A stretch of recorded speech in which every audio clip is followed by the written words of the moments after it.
This time it would not take place without the help received from organizations, Masters of Architecture, led by Justyna, Boduch and Wojciech Fudala, who are also our guest speakers. 2 years ago, Coventry University started the idea of creating the symposiums, and the first time we invited 2 guest speakers who talked about expression and representation in architecture. Last year, we hosted 5 international guest speakers from 3 different countries, which is the same as it is now, who did not only share with us their professional experience, but also their advice regarding problems of climate change.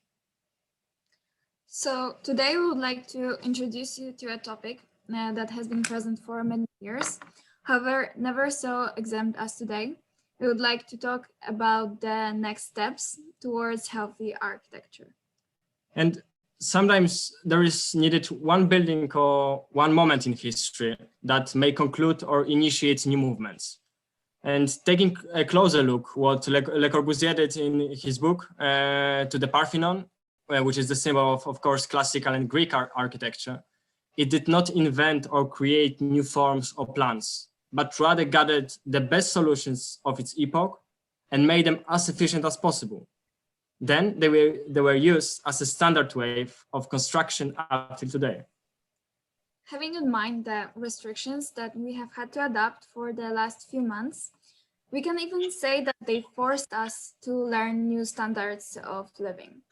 After spending so much time in one place, our reflections and feelings from it came to the point to be even overwhelming.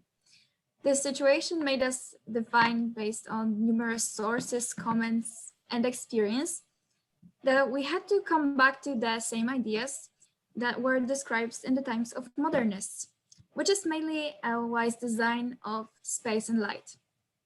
However, is that all we can do? Is it all that we as designers are able to do to initiate new post-pandemic movement? Or do we really need to begin something new, as Le Corbusier, as I said, did with a book towards a new architecture? Or maybe it would be enough to create an environment that would adapt to the regulations of being socially distanced.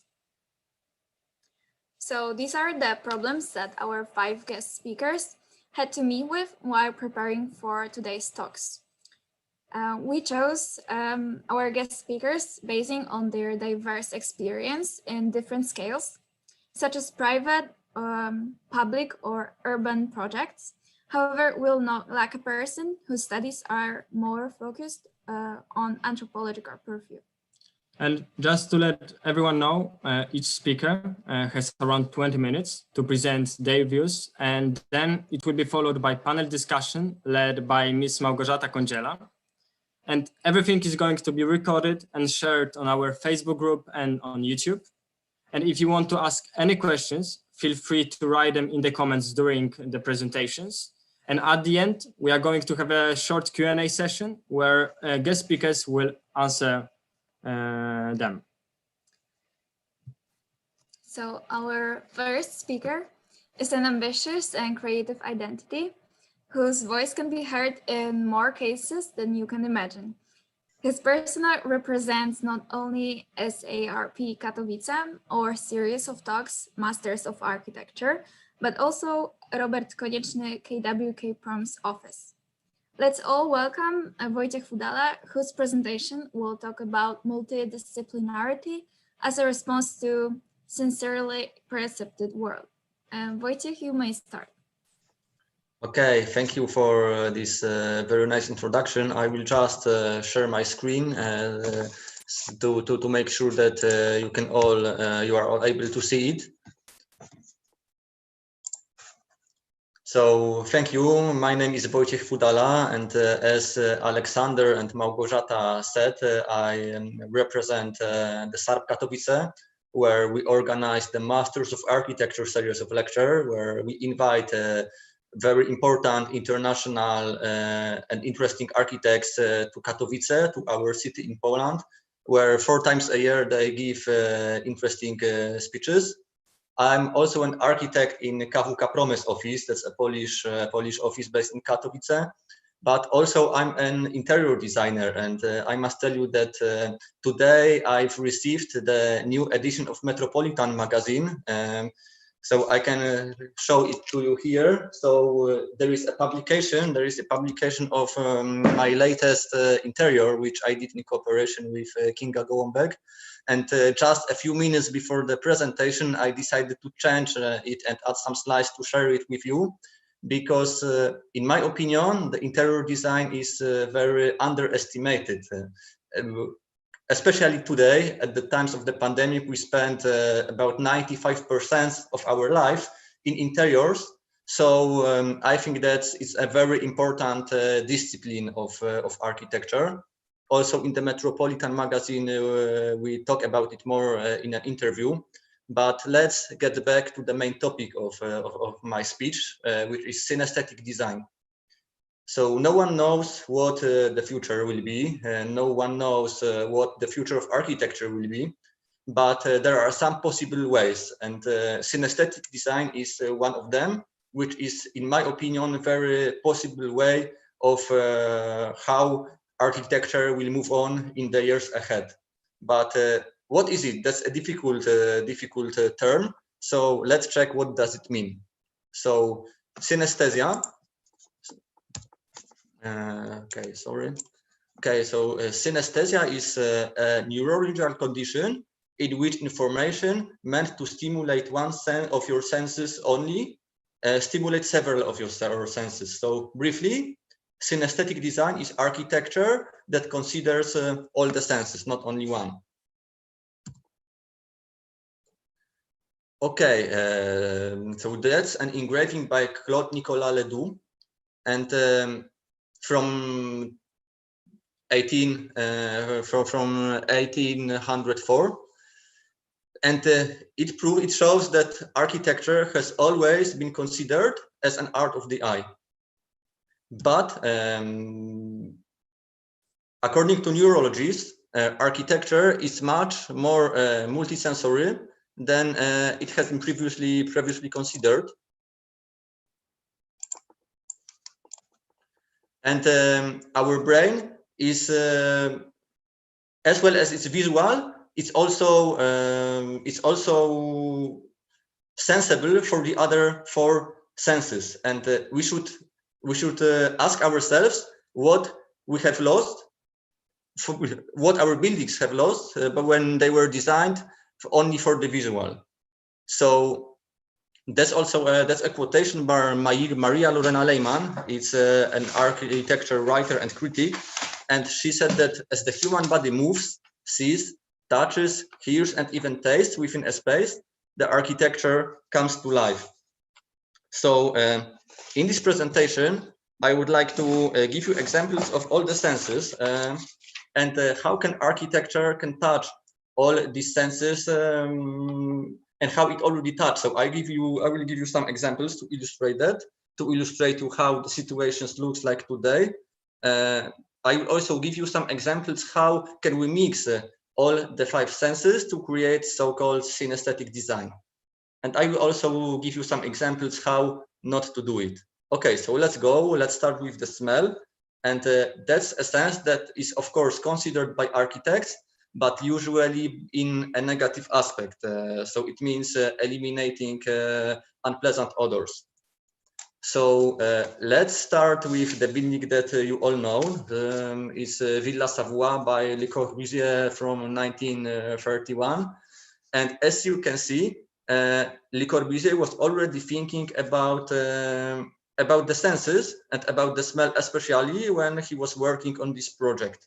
So take a look on these plans. Here we can see the ground floor plan. That's a first floor plan, and here you can see the roof terrace, and the kitchen is located here. So in fact, he actually located kitchen on the roof to negate the possibility of cooking aromas permitting the building.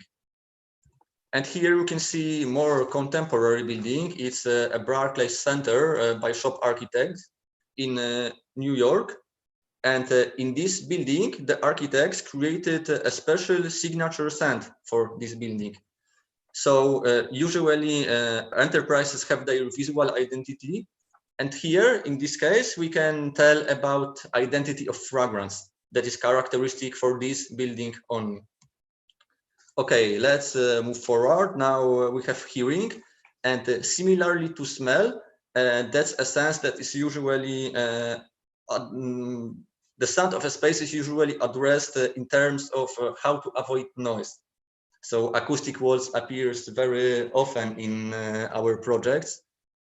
And that's another example by Le Corbusier. So that was an architect who really considered all the senses in his project. So that's the convent of La Tourette, and it's the last project of Le Corbusier that he realized in Europe. So in this project, Le Corbusier was cooperating with Yanis Xenakis. Perhaps you have heard about that. He was both an architect and a composer, and in the late project of Le Corbusier, he often cooperated with him, and that's an example, because in this project the main goal was to activate a human's ear as the primary organ of sensing space instead of the eye. So first of all, when you get there, you don't know where's the main entrance. You don't know where's the threshold of the convent. So when you get there, usually the buildings have the entrance that is clearly indicated. Here we can't see where we should go. So the only things that we can hear are voices from the inside and vespers, bells from the church. So we just follow the stance to find the entrance. So it's some kind of a labyrinth for the ear. So finally, when we find the threshold, we can see the heavy brass door and a dark space behind them. So and only very low light. So we get there, and this lowered light aimed to weaken the eye and to activate the ear as the primary organ of sensing space. Okay, now we move forward to touch, another of our senses. So that's the sense that was considered by architects from the very ancient times. So you can ask how. That's an example. It's a Roman bath, but also Japanese baths, also the hearth, sauna, and many more. But here you have a more contemporary example. It's the Getty Center by Richard Mayer in Los Angeles. And here you can see the slanting wall that is adjacent to smooth curving hill of the lawn. And it works as an invitation to touch. So that's another project. At the beginning, I told you that I am a member of the team of KWK Promes office. So it's so-called living garden house. We design so-called living garden houses. It means that there is a grass that permits the building gets inside. And as a result, instead of a living room, we have a living garden. So that's an example of a living garden in Katowice. And I must tell you that at the beginning, the clients were afraid of this solution, but finally, from the first day that they moved in, they are delighted with that. And also their children prefer to spend time in the living garden instead of their own rooms. They prefer to play there.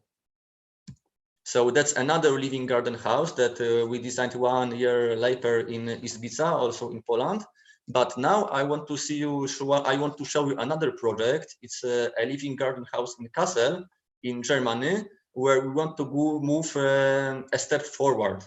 So in this example, all the floors of the house are covered by grass. So it's not only the living room, but the whole ecosystem gets inside the house. So here you can see the floor plan. So the only spaces that are not covered by grass are the wet rooms, it means the kitchen and the bathroom. So to design this house, we had to cooperate with a multidisciplinary team of experts like biologists, physicists, and many more. And the take a look, that's how it works. Here you can see the hybrid grass, which is reinforced by special fibers to make it stronger. Also here and here you can see some kind of vacuum cleaners and lawn mowers, which are inseparable part of this house. So they get energy from sun and work as lawn mowers to make the height of the grass comfortable. Also, what can I tell you? Here you can see some LED lights that they are also necessary to eliminate the microbes that may appear in the grass. Also, this grass is watered in the root level, so the floor is always wet and pleasant. So this house, I must tell you that this house is always, this house brings a new quality of life, and it stimulates our sense of touch in a very natural way all the day and night. Okay, so let's move forward to taste, and this is the most difficult sense to be connoted in architecture. However, I can give you some examples. So here you can see a sofa, and what taste would you associate with this picture? Is it bitter, sweet, salty, sour? So I'm sure that the majority of you thought about sweetness, because both the color pink and the curvature is associated with sweetness. So this sofa primes notions of sweet taste. Yeah, so there are answers like bubblegum or sweet. Yeah. Yeah, that's it. So that's a contrary example. So that's the interior that I showed you at the beginning that was published in the Metropolitan magazine. That's a contrary, because as pink colors are great for spaces like cafe or places of restaurants maybe, but it's not a good color for our apartments. But on the other hand, here in this project, we decided to use blue color, which stimulates our sense of concentration, our creativity. So it's perfect, especially right now, where we spend the majority of our times from at homes. We work from our homes, and it's not only our place of living, but also of working. So the concentration is necessary. But let's get back to taste, because that's another example on how we can use architectural design to connote taste in markets. So curvature is associated with sweetness, while angular symmetrical shapes correspond to a salty or bitter taste instead. Okay, so what can we do now? Our world, the problem of the contemporary world are the conflicts and different kinds of diversities. So people are losing their ability to communicate, and the emotions are moving to the virtual world, and the real senses disappear. So I think that we, as an architects, and by our projects, we should encourage people to see, to listen, and to feel. So architecture should animate people to stimulate more than only the one sense that is usually used. So not only eye, not only the view, but all the other senses, because in fact we are all the same. So no matter what age we are, what kind of disabilities we have, our brains are multisensory.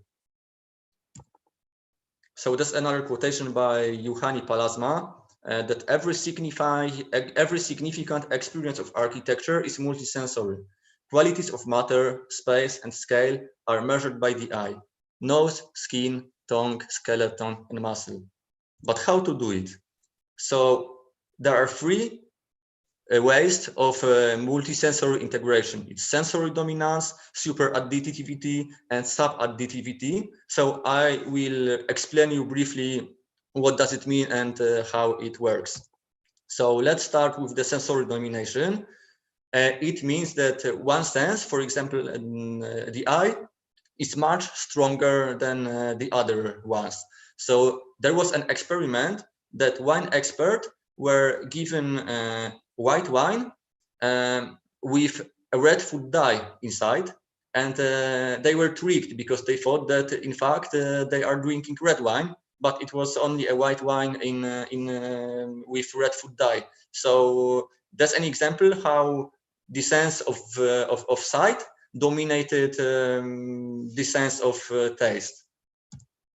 And here you can see two charts. It's super additivity and sub additivity. So super additivity is when two of our senses are congruent. So two senses that are not so strong can give strong effects when they are working together. So I will give you an example. If you are wearing glasses and you put your glasses on when you are in a noisy environment or in a noisy cocktail party, you can hear better than without that. If you are wearing glasses, you can check it after the symposium, and believe me, it will work in such a way. But on the other hand, we have also sub-additivity, and it means something else. It means that if you have two senses, but they are not congruent, so one sense is stronger than the other one, the sum of its senses can be much smaller than this one sense that we had at the beginning. So if you want an example, it could be a badly dubbed film in the cinema when you can't hear better because of the bad dubbing. So what we should do is to reach super additivity in our architecture, because, for example, if you design a shop where alerting music is combined with relaxing sound, so believe me that the sales will decline. So super additivity is the most desirable one. And once again, we come back to Le Corbusier, because the field of synaesthetic design has grown rapidly in recent years, but Le Corbusier was already experimenting with it many years ago, 50 years ago. So once again, together with Yanis Xenakis, he designed the Philips Pavilion for the Expo 58 in Brussels. And when Philips asked him to design this pavilion, he answered them, "I will not make a pavilion for you, but an electronic poem and a vessel containing the poem, light, color, image, wind, and sun, joined together in an organic synthesis." So he cooperated with composers, with artists, and many more people representing multidisciplines to create this building. And that's how it works. So the concept was that the audience members would enter the building in groups of 500 in 10 minutes intervals. So when they get in, for 2 minutes, they feel in through this curved corridor, this curved passageway, and at that time, they hear Xenakis' transitional piece of music. Then they enter a room that would go into darkness, and the audience is enveloped in a space of light and sound for 8 minutes. At the same time, an accompanying video displays images along the walls of the pavilions, and at the end of the 8 minutes piece, the spectators would exit while the next group enters. So what Le Corbusier did here was a preview of synaesthetic design. He based his decisions on surprising connections between the senses that we all share. So, for example, between high-pitched sounds and small, light, fast-moving objects. And here you can see a contemporary example from London. So perhaps some of you perhaps had already been there. So that's Ecology Gallery from the National Museum in London. And here we can see 2 bridges but in the entire project we have 4 bridges. And here you can see 2 of them.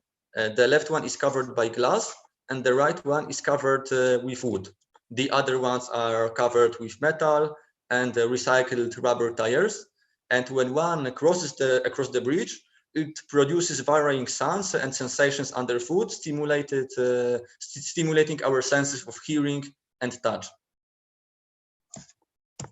And only this double cherry wood handrail runs throughout the entire exhibition, providing a tactile constant in the series of changing visual environments. And in the end, I would like to present you my own vision of synaesthetic design and on how can we use it to improve the quality of life of our cities. So that's an example from Warsaw, that's the capital of Poland.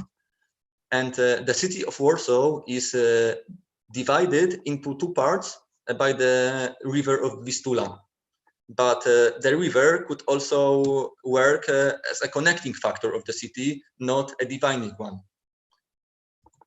And here, that's the most important bridge of Warsaw, the Poniatowski Bridge, which currently is a very unpleasant space because it's full of cars, it's noisy, but in fact, it could be a pleasant green space that integrates people from different social and cultural groups. So that's how we do it. We divided the bridge into five parts, and each part is dedicated for one sense. So I did this project together with my friend Paulina Boduch, and we invite you to the walk across the bridge. So we start under the bridge with smell and with taste. And currently under the bridge there are full of cars and rubbish bins, but this space could look like in such a way that there could be markets with herbs, with vegetables that relates to our sense of taste, but there could also be some urban farming that relates to our sense of smell. So then we move forward. We have the space of touch, and here we designed some touching installations, for example, some tactile installations. So you can see here an example that you can see a blind person that can see using his sense of touch. Also, next we have the zone of hearing. So here we suggested some music toys or a stage, because currently this bridge is full of cars, it's noisy, it's extremely unpleasant space. So there is a very nice, a beautiful river, but you can't enjoy that because you can hear only very noisy cars. So on the other hand, we could have some musical toys there, stimulating our sense of hearing. And the last zone is dedicated for the eye. So we suggested there's some lighting installations that are just in front of the river. So that's an example that thanks to mixing all the senses, we can create a happy space, integrating all the inhabitants, no matter what age they are, no matter where they come from, and no matter what type of disability they have. So to sum up, I think that today it seems unrealistic that the dominance of the visual will be challenged anytime soon. But what we should do as architects is to adopt a more multisensory perspective. So by designing experiences that engage more of the senses in a congruent manner, it will create more engaging and memorable architecture and increase the quality of life.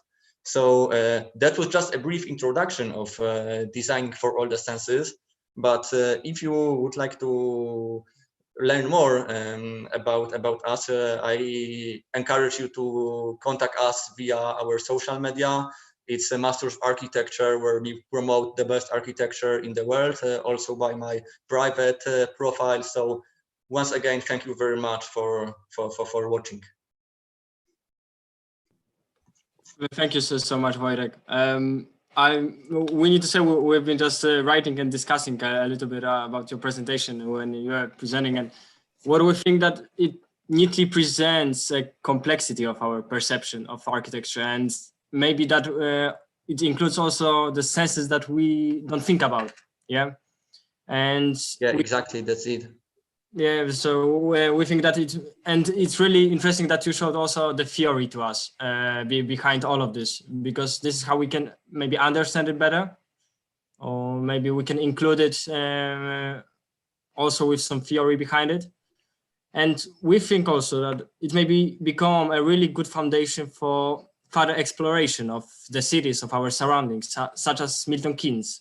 Yes, and to improve the quality of life, because yeah, usually it's not only the problem of architects, but also from all the other disciplines. When we are architects, we usually talk only to other architects, but also when we have lawyers, they usually talk only with lawyers. When we have doctors of medicine, they talk only with other doctors of medicine. So our perception should be more interdisciplinary. For example, if you design a library, it's not only for the architect and for the owner of the library, but it's for all the people who will come there. It's for politicians, it's for grandmothers, it's for disabled, so for everyone from the social groups, because each voice is important.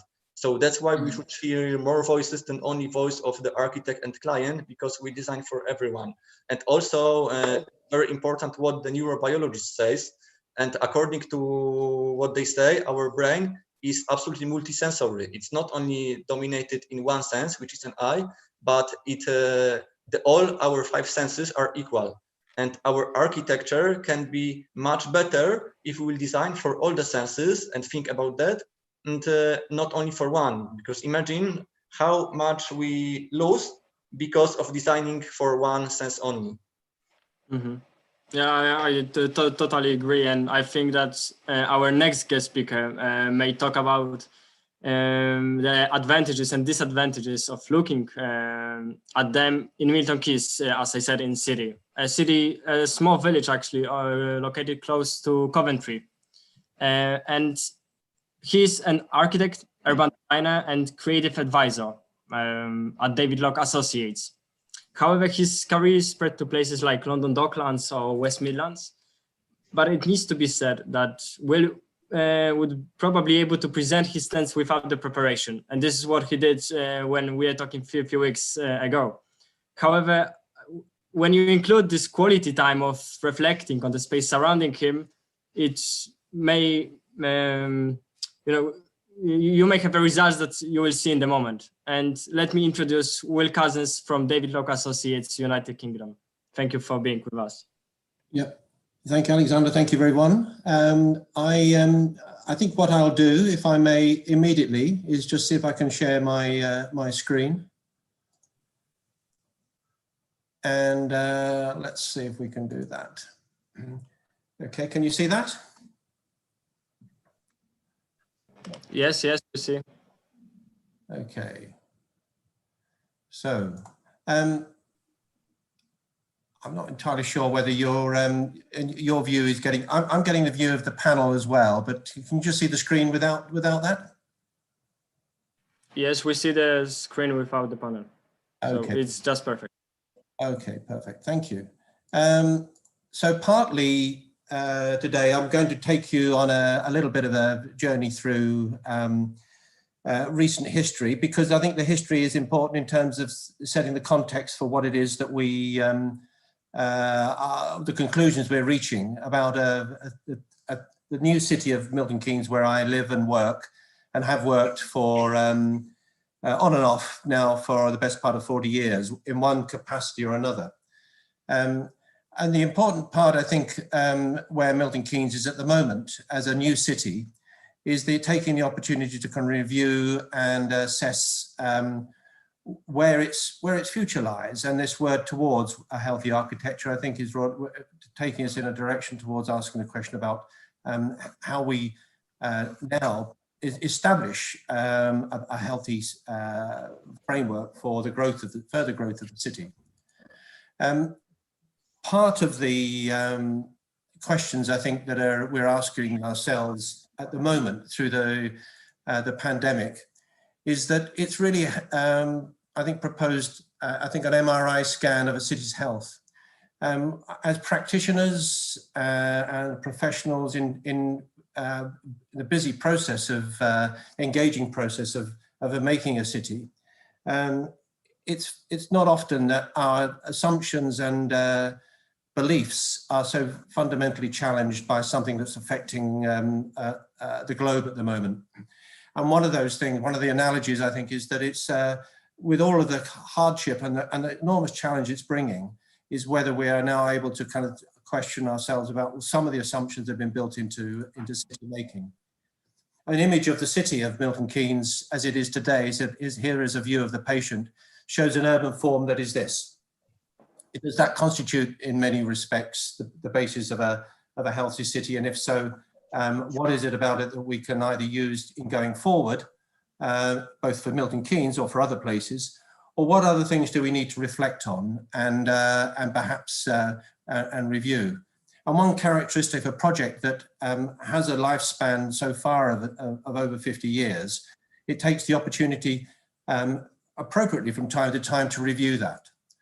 So I think one of the characteristics we would agree on maybe is that the COVID-19 pandemic has accelerated existing trends in many respects. And we talk about how people use cities, but it's also establishing new trends in city making. But the idea of building a healthy city has been a preoccupation for city builders for millennia. And I'm not going to go back that far to take us through, otherwise we wouldn't have sufficient time for that. But I think it's important that we need to understand that also new trends are challenging the received wisdom of what makes a great place to live and work. So if I start my journey on this from Milton Keynes' point of view in something you'll all be familiar with, I'm sure in terms of urban history, is the Garden City movement. And putting aside the kind of notion of the kind of form and the urban typologies that run from Ebenezer Howe's thinking, it was very much a reaction to health, about the nature of healthier surroundings, in a reaction to the conditions that many in the United Kingdom found themselves in, and across Europe, in that Victorian age, that post-19th century, early 20th century age, about whether or not we were creating cities that were fit for purpose. And Letchworth, with his first city, brought together this idea, a utopian idea of bringing together the best of town and country. And I've been over the years when we've been thinking about this, it stimulates fierce debate about whether or not that those characteristics can be found together. But what Howard was talking about in this idea of the three magnets had these wonderful kind of notions about pure air and water, plenty to do, activity, freedom, and fields and parks. So things we take as maybe as granted, but actually some things that through the pandemic we've learned, I think importantly, to know how important they are in terms of people's overall physical and mental well-being. So that idea was taken forward. It was taken forward in a very bold way by in a post-war period in the United Kingdom, where the government, for a whole range of reasons, both in terms of the quality of existing cities and housing, the need to build an economy, it went and passed an act of parliament, which formed the basis for the formation of the New Towns movement. And I know these were running in parallel across Europe and across North America and other parts of the country in terms of how people set about creating and building new cities. But in this interesting quote I like from Lewis Silkin, who was the Minister of Town and had this notion, maybe slightly old-fashioned in its sense now, but at least what it was looking at was talking about health and about the way in which self-respecting, dignified person could live with a sense of beauty, culture, and civic pride. It's sometimes extremely difficult to translate those into a modern vocabulary, but they sometimes also get lost or are forgotten about at times when we're starting to bring some of those qualities together. So the last of those 32 new towns was Milton Keynes. And a little geography lesson for those that aren't familiar. I should have put, well, Coventry is on the map, so you know where it is. But it started off as a location in North Buckinghamshire with a relatively modest existing population based upon villages and small towns. So it existed, but it also, I think, in terms of its economic success, which is a constant area of fascination for a lot of people who visit from overseas to see how does a project like this actually be successful. The location was clearly significant in underpinning success, but it was how it was made. So the master plan for the city, published in 1970, soon after its designation, had these goals. No mention in there about health explicitly, but this idea of opportunity, freedom, choice, which I think in terms of people's well-being at the moment, it seems to me to be one of the critical aspects of it. And this idea of attractiveness and about awareness and about the pro-social aspect, the involvement of people in the making of it, albeit given to the hands of an organization formed by the central government and to operate and I sometimes like to describe as a sort of a benign, totalitarian way to actually build a city. The images on the other side there really indicate the choices that were being debated there about whether the city form, which obviously will have and did have a major effect on its ultimate success, was a sort of simplicity about the choices of a radial or a grid city. The grid city form was chosen. I'm never quite sure about where the depth of the debate was held on that, but it was. And that, in one sense, set the city off on its path. Significant at that time that they would be confident that they could deliver a project over 22,000 acres or nearly 9,000 hectares and a population of 250,000, but that has been achieved. And those elements in there were rudimentary, basic sort of planning instruments. And of course, in terms of setting the scene for the success, a response to its existing topography, heritage, transportation corridor, which formed the basis of something I'll come back to, which was this idea in this garden, this new garden city or new town, that public open space would play a predominant part in the quality of the lives of the residents that would move there.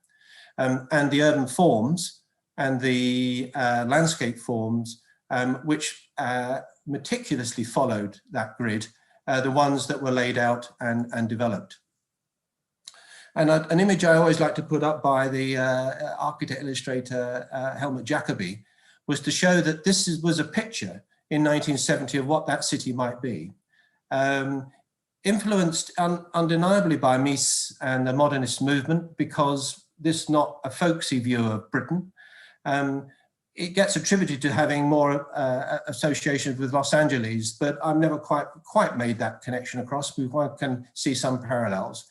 But with the benefit of Google Earth these days, this is the kind of form that has been developed. But importantly as well, you know, that the city like that grows both in terms of its land use and its form. But in this little sequence here, you can show that rapid urbanization took place in the 70s and 80s. That was partly to do with the way in which it was controlled and invested in by central government. But also it was, in one sense, an endorsement of its then social, economic and political success. Its economic success was one that underpinned the fact that that choice of location, the propensity for people were not made to move here, there was a choice, and in moving to a place, they made that pattern of growth. And one of the aspects of the pattern of growth, of course, is on the left-hand side of the screen is the nature of the catchment, the ability to grow a place that had within it both work and, of course, in any new project, because this was the currency of new cities, was a retail function that people would not be able to get elsewhere. That purple, the 19-minute drive time, meant that it was not uncommon for people to choose to come to Milton Keynes from Coventry by virtue of the fact of what it offered. But the other image there, I think most telling now when we're 50 years on, was that when one then analyzes the city and its health, both as a sort of physical form and indeed the residents in it, you then see a growing concern about the indices of multiple deprivation across the city, perhaps understandably and predictably associated with those areas that were built in those early 1970s period, which were largely public sector housing, and had largely then been, had not received any conscious inward investment in them in that intervening period. And that is an agenda that is now to the fore of the city, about the health of the city in terms of both its fabric, but also the population and the citizens who live there.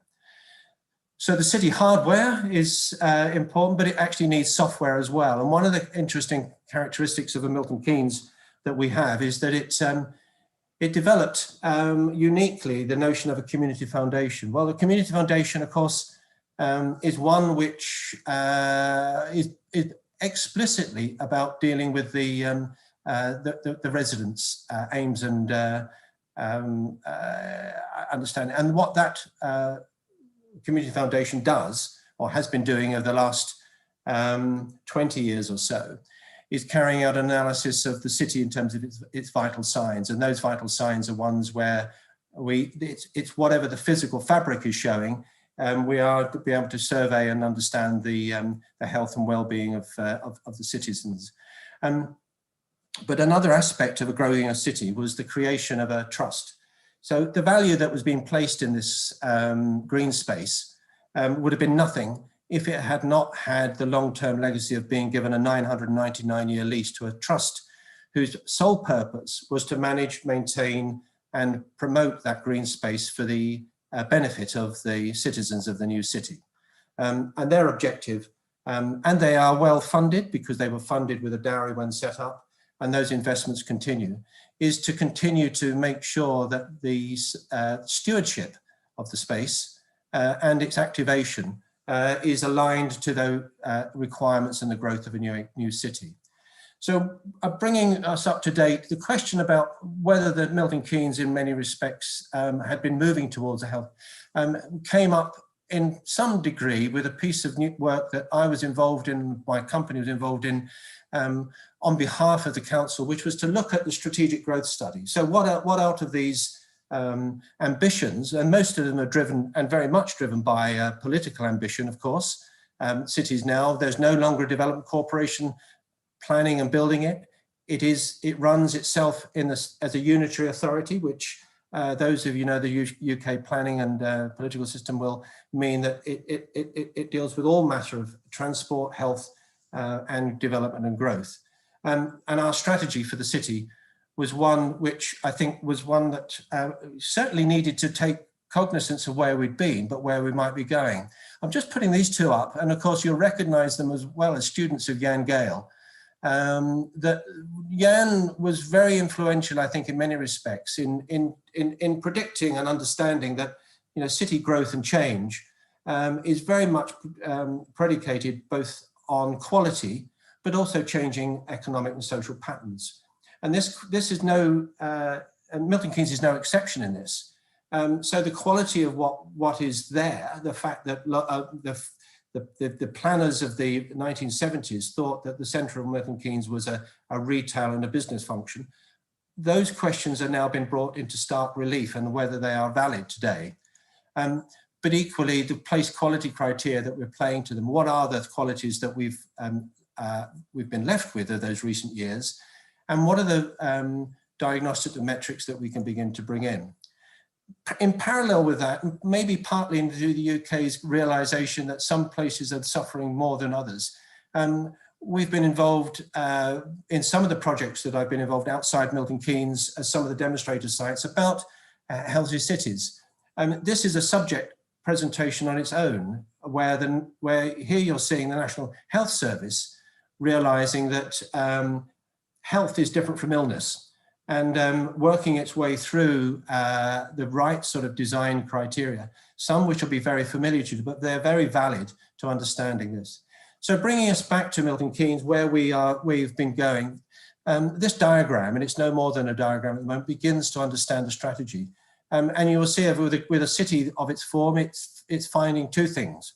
One, the intensification of its existing urban form, and regeneration around its sort of spine, where those early sites both need the direct intervention in their fabric and in those communities, but also areas of growth.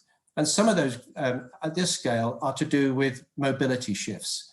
Again, those mobility shifts are about, let's go back to that, taking people to and from and asking the question, what is the changing role of the city centre? This plan is a typical land use plan showing the idea that, you know, a city centre has retail and business at its heart. But what we're seeing in recent months is a suggestion that that may not necessarily be the pattern that sustains Milton Keynes' growth. And central Milton Keynes, whilst it's seen as a city centre, actually has always been conceived as a local centre, a district centre, a city centre, and this sub-regional centre that will draw people in from Coventry. Whether or not those latter scales will function, I think remains to be seen, but we are now looking at different ways. But the city centre has always been, and another Jacobi image, and I love this for its virtue, it has my two heroes, Jimi Hendrix and a facsimile of Frank Zappa on it. Those ideas that the city is actually a place of choice and it's optional, and it is a place where people can choose to meet under whatever social, that has been taken forward with other work I've been doing with Milton Keynes Gallery in growing that as, and thinking about City Club as not a single building, but the whole of the city centre. And that city centre kind of form that you saw from the 70s, equally related not just to that central area of commercial districts, offices, retail, and some civic uses, but importantly to the hinterland and residential areas around them.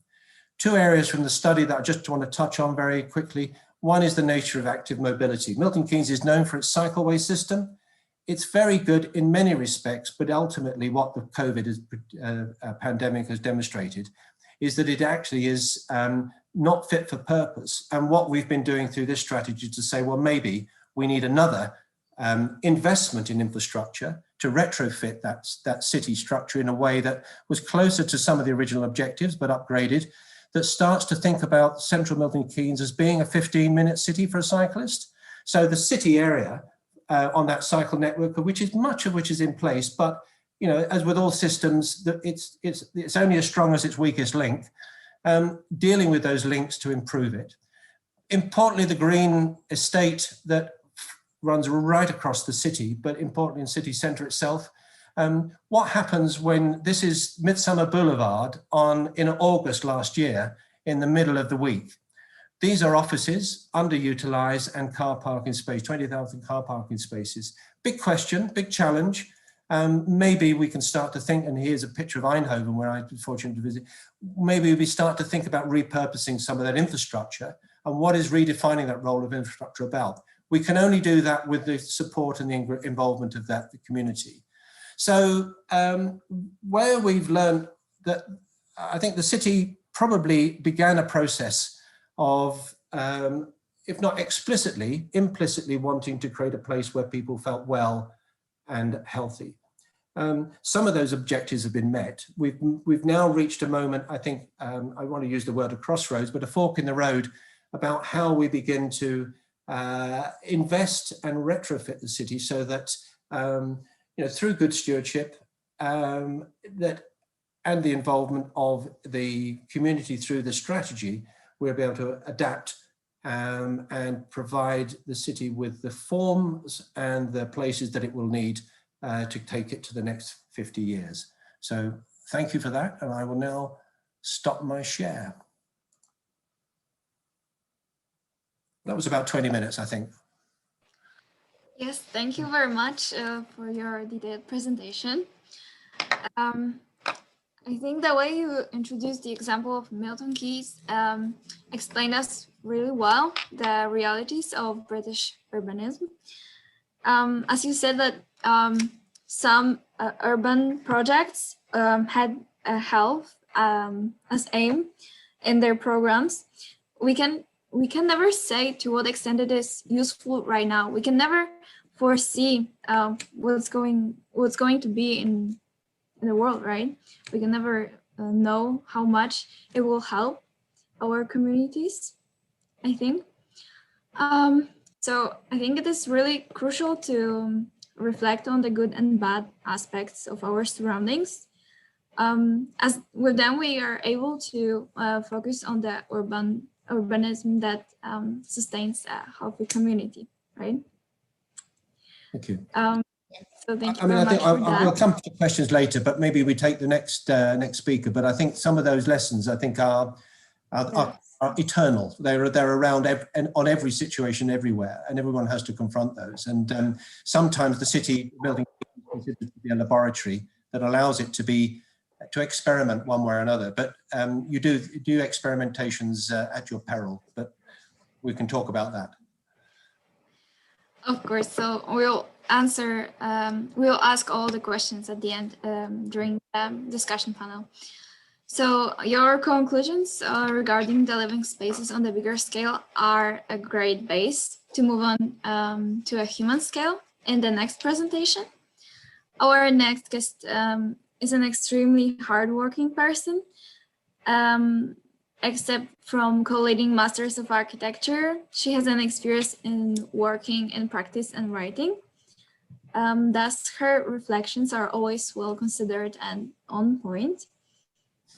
Today, she's going to talk about doubts that led to a research of interdependence of natural and artificial factors influencing actions of human or human being.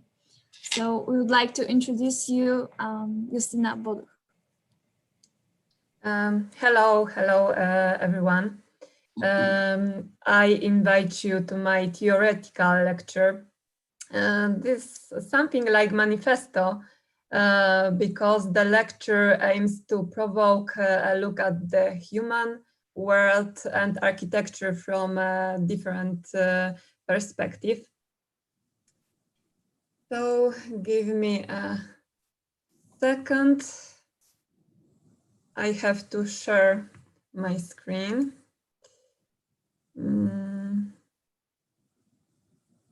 Wait.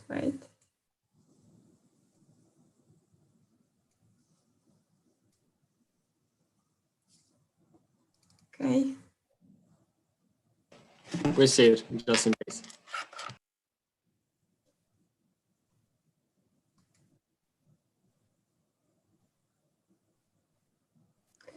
So we can start.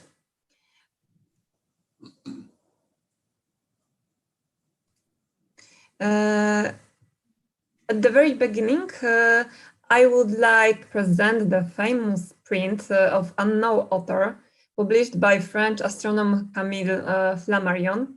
He showed why God to the border of the world and was delighting himself on the view of the universe while looking beyond the Earth sphere. The wanderer sees more. On the other hand, a well-known image of a static Virtuvian man created by Leonardo as the measure of the world at the human. The world is small. The COVID situation makes us aware of finitude and change the scale of the world, in my mind, in our consciousness. The fact how quickly the pandemic has spread emphasized interpersonal relationship, globalization, and the issue of our distance. Our independence is turning into interdependence. Human organism interact with the other organism in the development and functioning. Thanks to arrangements of biology and medicine, starting from disruptive ideas Lynn Margulis, according to which the driver of evolution and creation of new species was symbiosis and combining of organisms. We are rather a collective being and the total of interactions. Biology, natural selection, all life is connected and related to each other, and this diversity of life is a product of modification of population by natural selection, where some traits were favored in an environment over others. For the first time in history, in this period, we perceive our planetary place as complete and limited, fragile and prone to destruction. What is human production gets to Earth? What surrounds us is part of us. It's a closed circle. What do we want to be shaped of?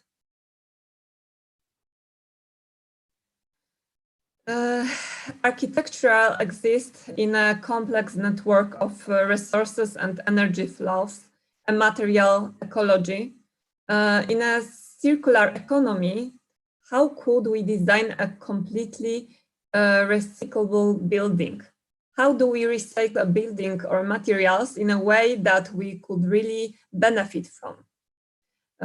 Throughout their life cycle, from conception to disassembly, buildings affect natural and cultural ecologies at regional and the global scales. This is a picture where architects use material ecologies philosophy and natural materials inside. Looking back on traditional constructions, old timber houses were often moved, so it should be possible with more natural materials such as brick, wood, and glass. Life cycle assessment methods can measure this material and energy flow inherent to the building. Long-lived buildings reduce to shared of binded resources and environmental impact borne by each generation that inhabits them, making durability an imperative of sustainability. And in my mind, this is the future. In a recent project, Neri Oxman used chitin, a biological material found in the exoskeleton of crabs, butterflies, and the like, to answer the question, what would design be like if objects were made of a single part? Would be returned a better state of creation? And thinking about materials as a dynamic system, alive with their properties, and at the same time responding to our needs. Is the future to Neri Oxman and her lab imagine? So if architects can evolve our way of selecting materials to a place of naturally aware design, perhaps we can arrive at more insightful solutions for our building. One of my first architectural impression of COVID was a client who asked me for a house and greenhouse design. The greenhouse is to serve a food production in times of the COVID crisis. And the house is designed with natural local materials, also using solar panels, and promote the idea using plants to be introduced as a permanent element in design and in our future project. Because I wonder if in this case, the additional function that should always appear in our project is green and a room where we can produce, for example, food in small amounts. This would perhaps minimize the great production of food. Both the words and architecture seem to be finished within our minds. It is within the limits of our mind. It is important to look at the building of well-known architecture companies where the form, thanks to computerization, is no longer an obstacle. So it's hard to talk about evolution and predict the future. I believe that evolution in materials building, however, in the materials from which we create object. Thank you.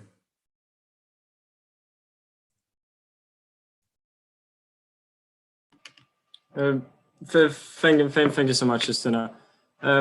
So from what I noticed is, again, the idea of this interdisciplinarity between different purviews, between different professions that you Justyna said, and also Wojciech said, and also somewhere in the presentation of Will, it was visible, and that's really interesting. And additionally, what seems to be a really interesting factor affecting ourselves in terms of physical and mental states might be interactions between people, in my opinion, and the opinion also of our next guest speaker.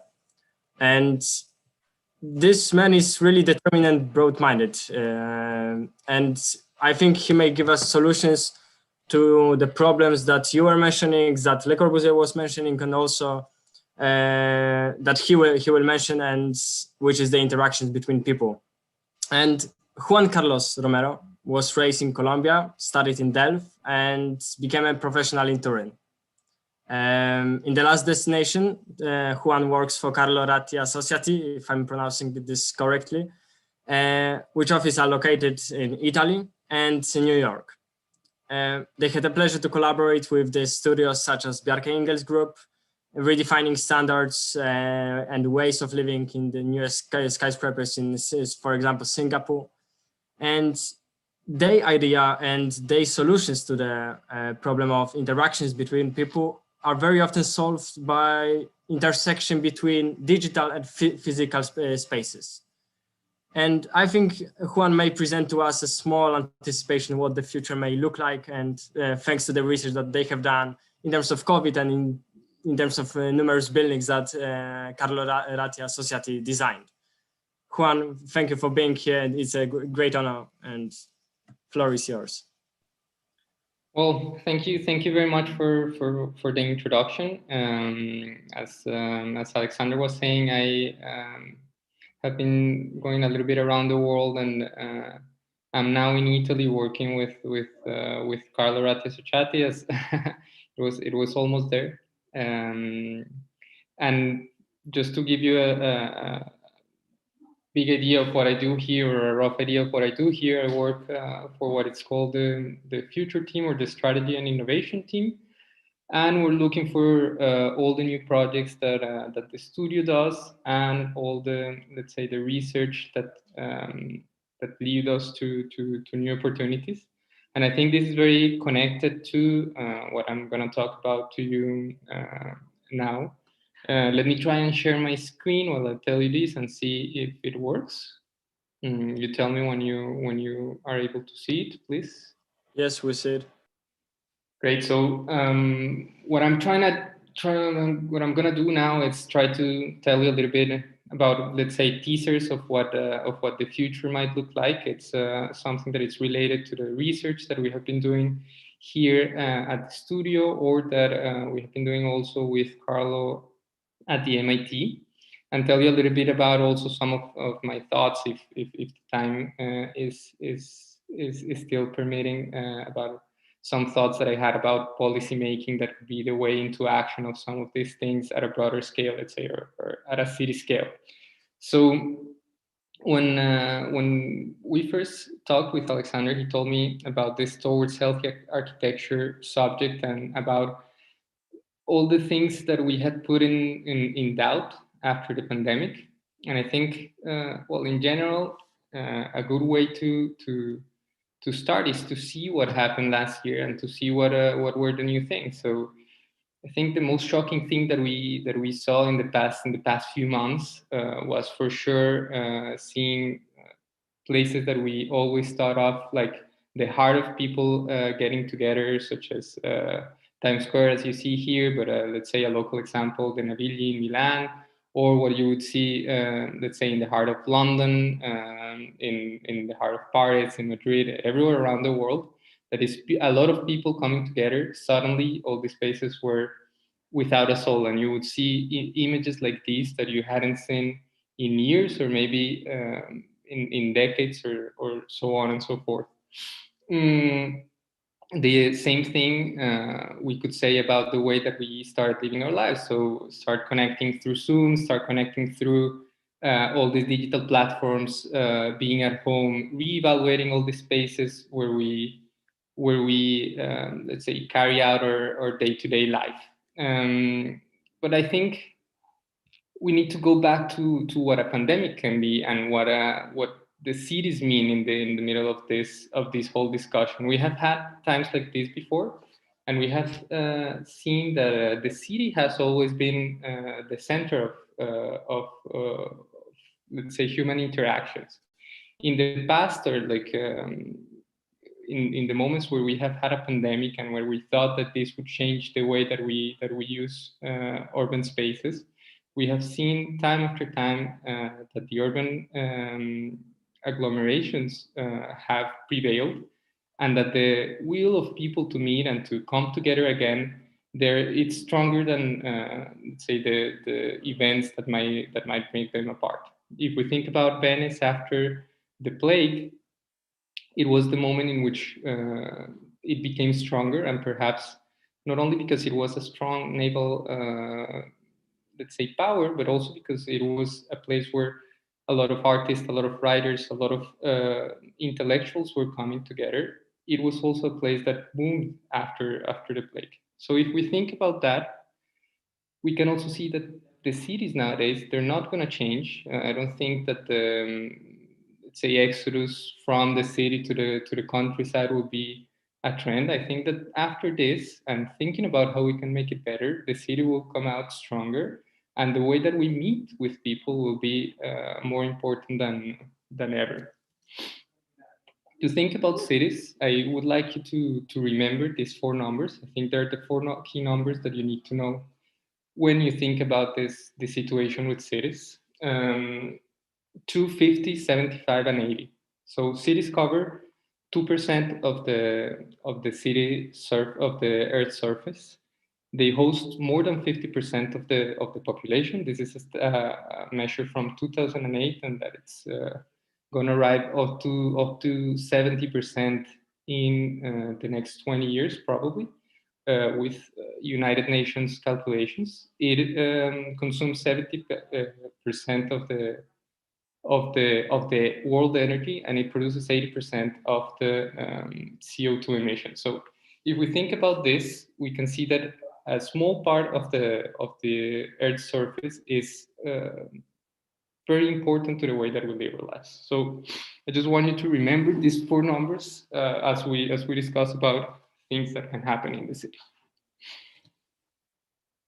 An important thing that I want to talk to you about as well is the way that we use the city and the way that we live in the city and how it has changed. So if we think about some of the, let's say, important people that we talked about before, so Le Corbusier, for example, in the moment in which we were thinking about his Ville Radios or some of these experiments about the city, there was the thinking about zoning, about having live, work, play, all the different things were separated and with a specific place. We think about what Jane Jacobs did in the 60s and about mixing of these uses. And what we can see today is that technology has allowed us to have a mix of this all together.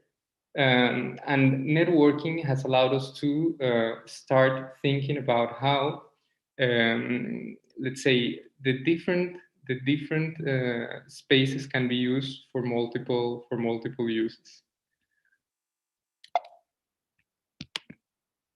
This being said, I want to talk to you about, let's say, mainly two things. So it's about the way that we work, that I think there are things that had the biggest impact in the past few months, and the way that we live. So I think I will start with let's say, a provocative question, that is, if work is digital, and especially how we have seen it in the latest months, why do we still go to the office? This is a question that we asked ourselves already 5 years ago, and we did some research about this at the MIT. And nowadays, we're also thinking about some of the research that sociologists have done in the past 30 years, let's say. Most importantly, Granovetter has been a big exponent of this. And is, what is the office offering that is not possible to find when we do this kind of events, for example, on Zoom?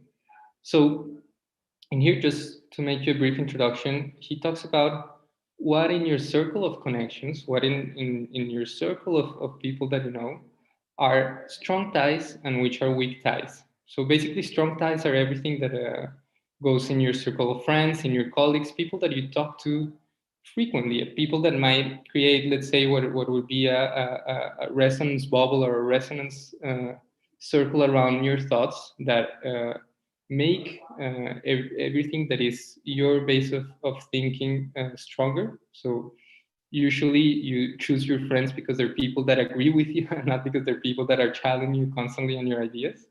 While your weak ties are people that are acquaintances, are people that you meet through your social network that might challenge this point of view. So in this sense, we're talking about the people that you meet maybe at a party through a friend. So it's a friend of a friend that you would not usually have the way to meet. And the thing that we find the most important about these people is the people that actually will challenge the way that you believe and will help you perhaps view certain problems in a different way.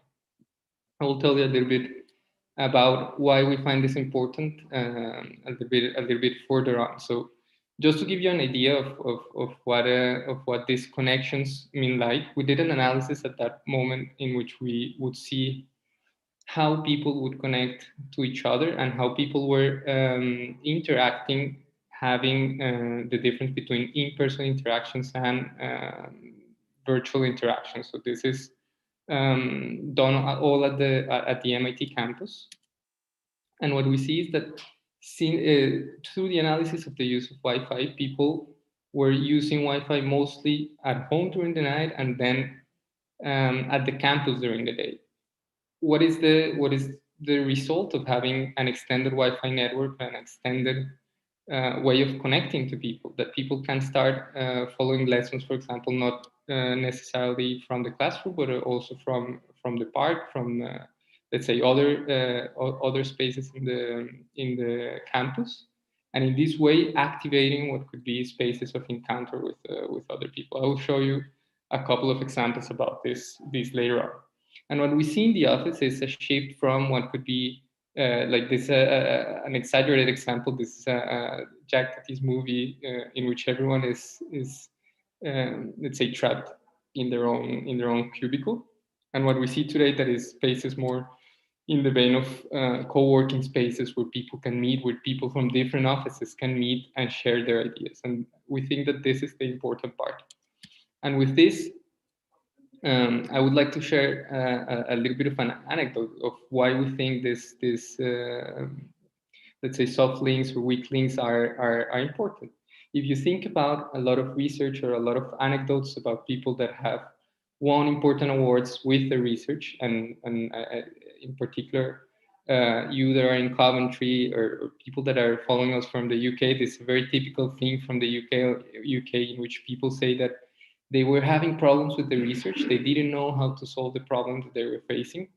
And they met someone at a cafeteria, and they realized that they were approaching the problem in the wrong way. Someone maybe shared an experience or talked to them and told them, like, you know what, maybe I see that problem in a different way, and they managed to solve a problem that they were having that they couldn't advance with. So what we call this is the cafeteria effect, the way of having an opportunity to have a new point of view and solving an issue.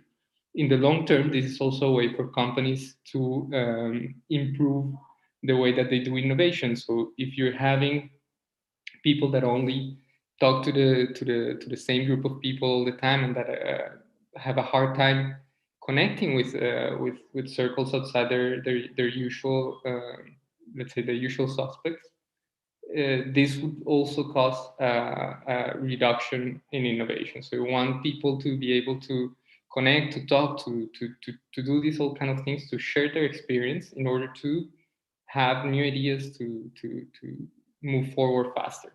And this is where the office comes to play. So the office is not the place where you go to work, because we have seen, especially now with the pandemic, that you can work from home very easily. But what you cannot do from home is connect to people, connect to random people, have this moment in which you're drinking a coffee and you're sharing an idea and someone is telling you, I also have a great idea about it, and develop something that will, let's say, make an impact or a bigger impact, or that what you can do from home.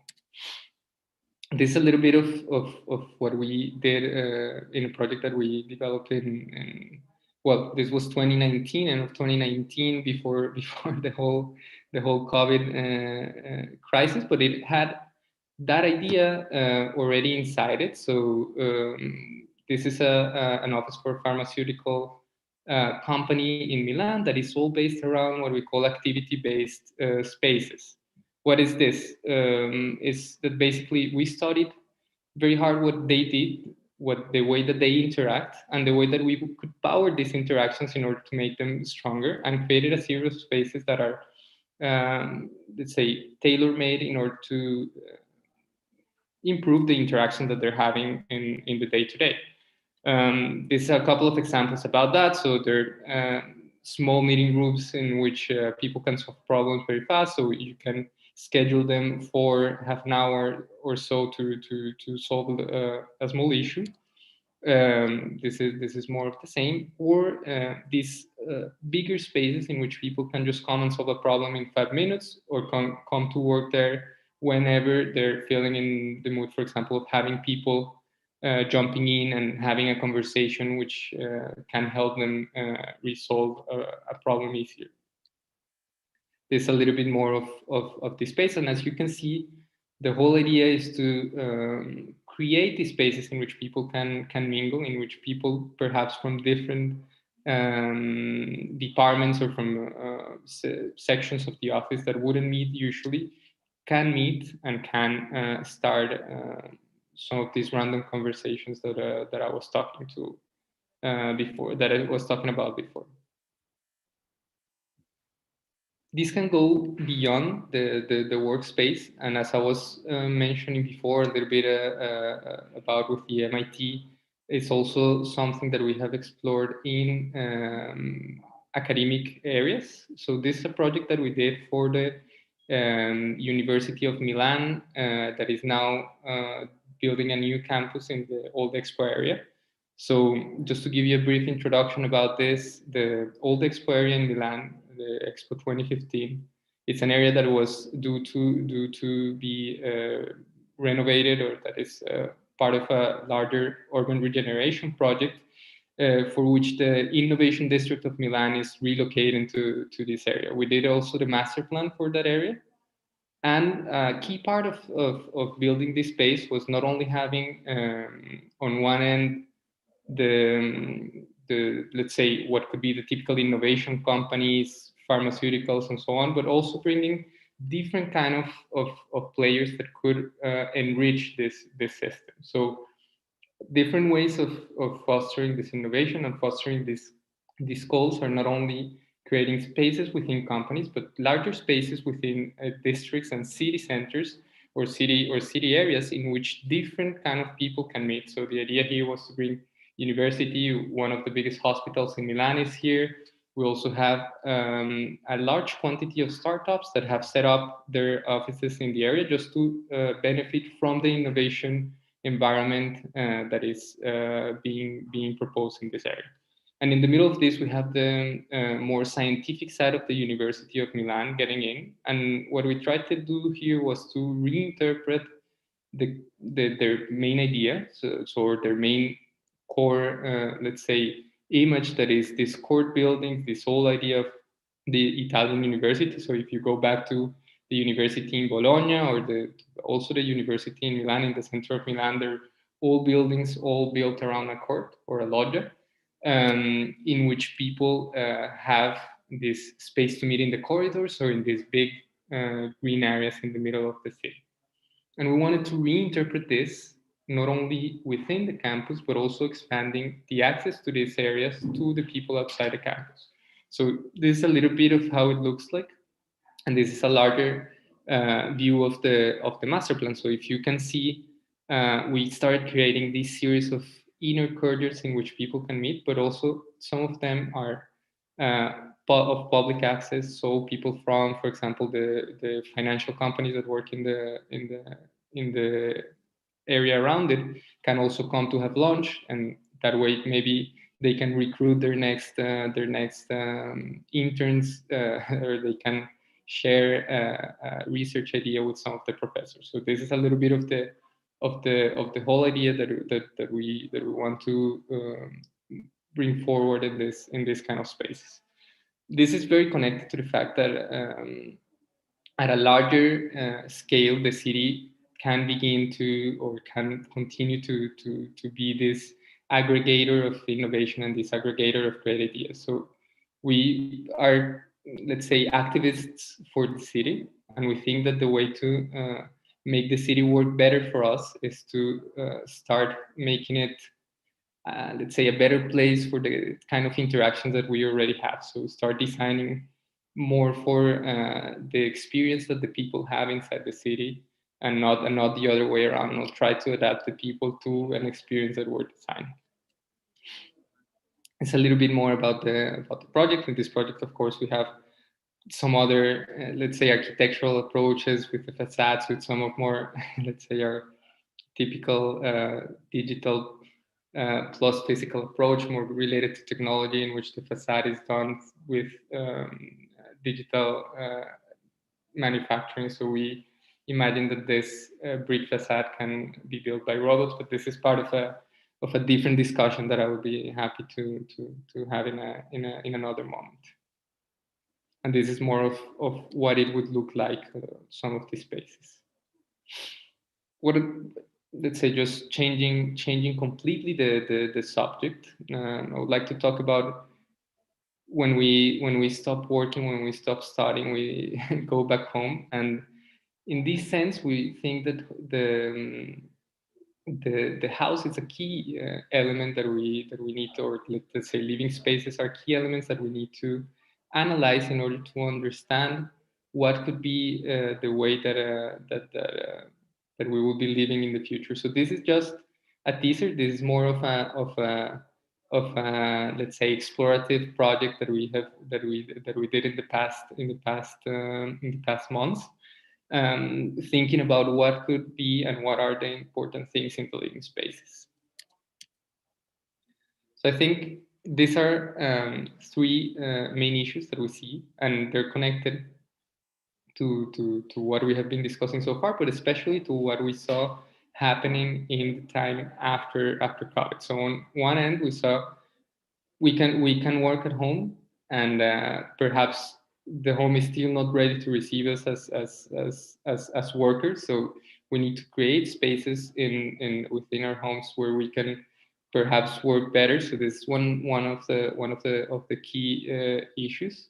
The other one is that the way that we saw people, for example, going out of London, trying to find a place that had more square meters, just to say it bluntly, or it happened a lot in Paris, where people were living perhaps in a 25 square meter or 30 square meter studio and wanted to be in a place where they could live better. So this kind of willing to reconnect with nature, to have a space that is less hard on the human being, that we correlate with biophilia.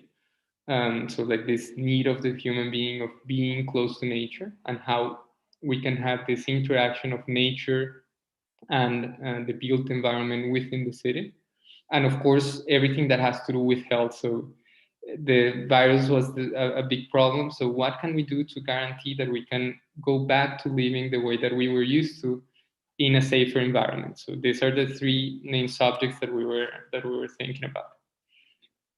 When we think about personal activities, of course, working is one of the main issues. So these are a little bit of different things that can start happening at home. So how do we make spaces that can adapt to this in different manners? So there's a little bit of what could a space in which you have different areas, for example, a corner where you can study, a place where you can see and you have the good lighting to do all this that we're doing today, so on and so forth.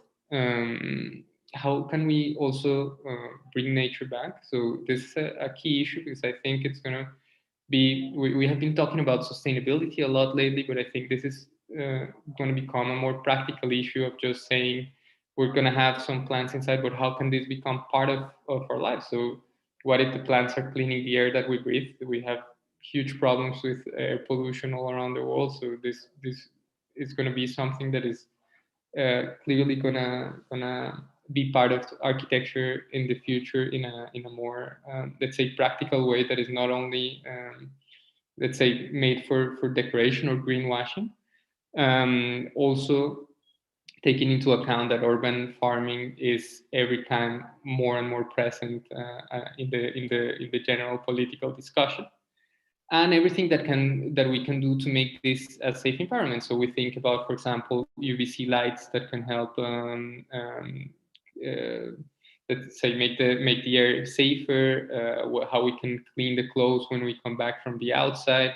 How we can have materials that are safer than others, so on and so forth, and how we can integrate, for example, sensors into this whole mix. So because we all know that every space that we have, not only in our houses, but in our office, but also in our cities, are starting to become blanketed with sensors and with technology that are constantly monitoring and having a response to the things that we do.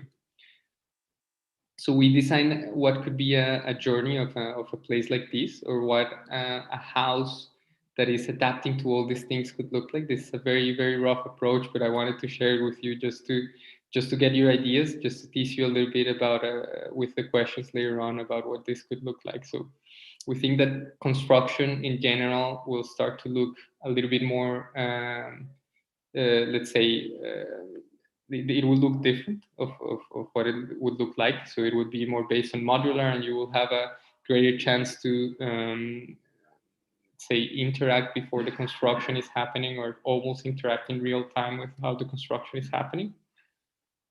Customize it the way that you want. I think one of the biggest possibilities that prefabricated construction and all the new digital manufacturing technologies gives us is the possibility to also personalize and customize everything that we're building. So this is something that we're already seeing happening with a lot of small gadgets, or just thinking of small things that are already 3D printed. The facility of building this and to connect all the different let's say installations. But what we think it's really interesting about this is that the way that we live now, it's very connected to the spaces that we have, and the way that we live changes frequently. So if we think about, for example, a young couple that is expecting a kid, or a couple with a kid that is going to university and is suddenly having a free room at their house,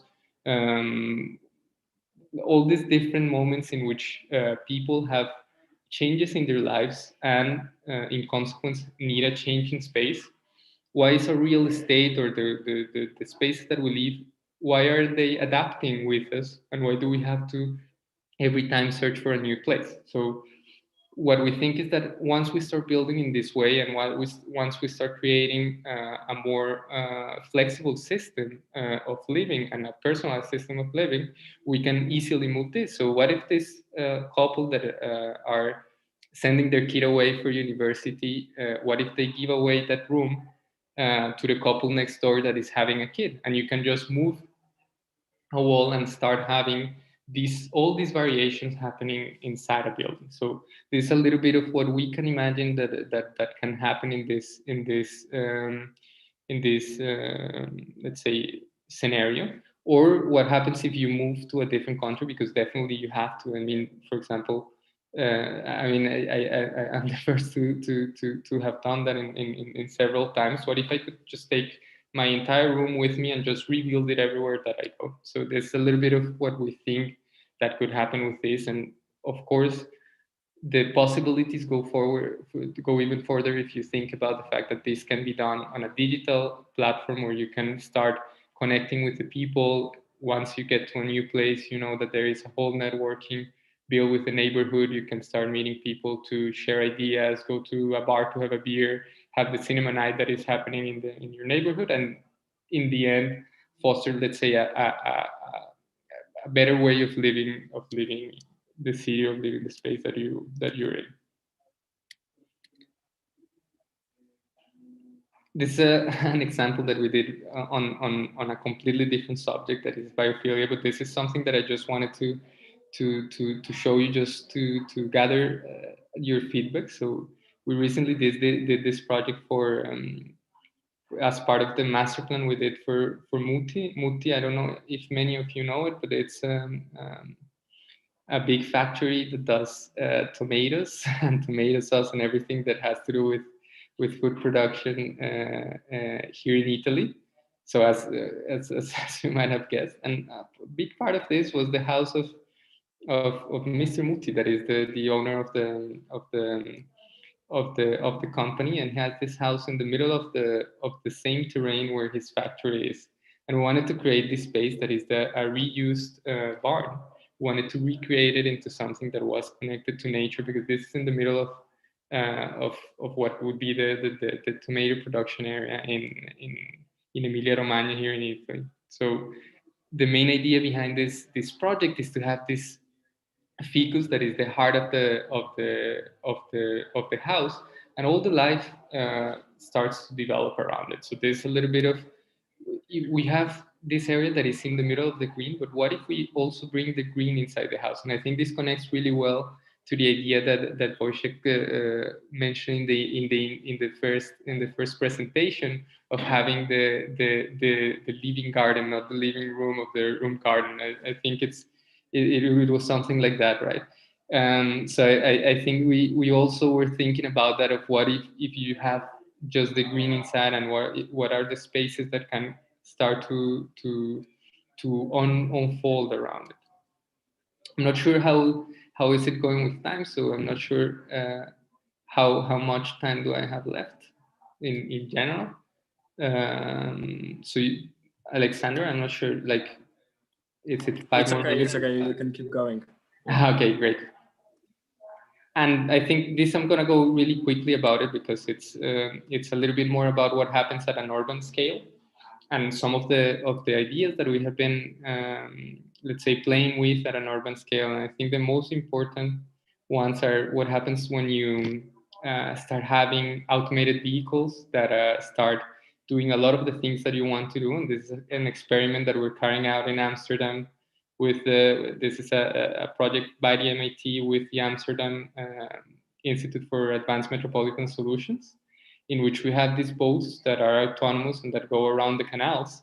And they could be the ones bringing you your Amazon package, or they could be the ones bringing you around the canals when you need to go from one place to another, and perhaps the streets are to fill with bicycles. But most importantly, they could be the ones that create the new public space that we have need in specific moments. So if you think about how we use public space, we use public space for large gatherings. Think about a square, for example. and how that square might be full in one moment and completely empty for days to go after that. So what if we need to have a lot of people coming together at a given moment, and we create a space that is used only for that 1 hour, and then it disappears and it becomes something else. So what we wanted to start thinking about here is, what if we can start having the city responding to the needs that we have? So this is a little bit why we call it, we usually don't call it a smart city, but we call it a sensible city. And this is a little bit of a play on words, because a sensible city has, on one hand, the idea that there are sensors that are seeing what you're doing, but it's also sensible, like a person. So it's also responding to the way that people are living on it. So this is a little bit of what we could see that might happen. So for example, what about the flower market that happens in the center of Amsterdam in the morning? What if this is something that you see in the morning, and then in the afternoon, these same boats can be used to build, for example, a bridge when something is in construction work around it. So this is a little bit of what we thought. We thought about a bridge. So this was one of the experiments that we did, and we thought that if we put a bridge floating, probably the tourist boats couldn't pass. So our idea is that if we have the boats rotating in a circle, we can always have the space between the autonomous boats that are rotating, able for the other boats to pass by. So for the manned boats, while you go from one place to another, for example. Or it can just be a water taxi. I think this is the easiest way to see it. And this is something that we were also thinking about when there is not only water. So also when you have the street. If you think about a city, the street itself are the biggest part of public space. If you think about when you walk around a city, you're on a sidewalk and you have all the space for the cars that is used very heavily in the rush hours, but maybe it's empty at 11, or maybe it's empty at 11 in the morning, or when people are having lunch, and maybe then it's busy again, and then it's empty again at night. What happens if we start changing the public space dynamically with the things that people are doing? So if during the day, for example, it's a place where cars can go, but during the night we transform this space into a place where people can have a neighborhood party. Or what happens if during the weekend this becomes a corridor where when people can use it in different ways, or it becomes the neighborhood market. So thinking about the different ways that we can use the public space that we already have and the city that is already there, the city infrastructure that is already there, could be a way to let's say, a better life for people in the future in the cities. And I think, oh, well, this is just a picture of the lo-fi prototype that we did. This was something that we developed in the summer of 2018 with Google's sister company, Sidewalk Labs, and we had this exhibited for the whole summer in Toronto. And this was a little bit of how, just an idea for people to go play with the dynamic street. So I think this policy perspective, I think I'm gonna skip it. If you want to discuss it later on, I think it's just a little part of how we can get this through collaborative planning to happen in our cities. But I think I'm gonna stop here and perhaps give way to the next presenters. Just as Wojciech did, I left my contact if anyone wants to check it. Thank you very much for your presentation. So I just wanted to say that you mentioned that communication with other people as a very important aspect in our everyday life, which I agree with. I think it improves not only our well-being, but also like the efficiency of our work. So I think the projects you showed us are absolutely amazing. They're very interesting, and in terms of not only the meeting points of people and the greenery, but also like it shows us a completely new, unexpected vision of the future, which kind of reminds me of the series Black Mirror, when you completely don't know what to expect right? You know this one, I guess. Yeah. So I think these innovative ideas are exactly the solutions that we need right now in our world. So thank you very much for that. If anyone has any question, just type it down and we will ask them at the end in the panel discussion. So I would like to introduce you the next speaker. She's a professor and researcher of University of Silesia at Institute of Culture Studies. Her background and experience in writing, researching, and presenting her views allow to interdisciplinary studies that she conducts. Consequently, she will analyze themes regarding census and designs methodologies that led to appreciation of them on many conferences. We are delighted to welcome our last speaker and moderator of panel discussion, Małgorzata Kądziela. Thank you very much. I'm sorry. You see, I'm not in the best health condition, but I hope I'll manage. It's a great pleasure to be one of the presenters during this meeting. And about my presentation, I would like to start right now from the sharing of screen.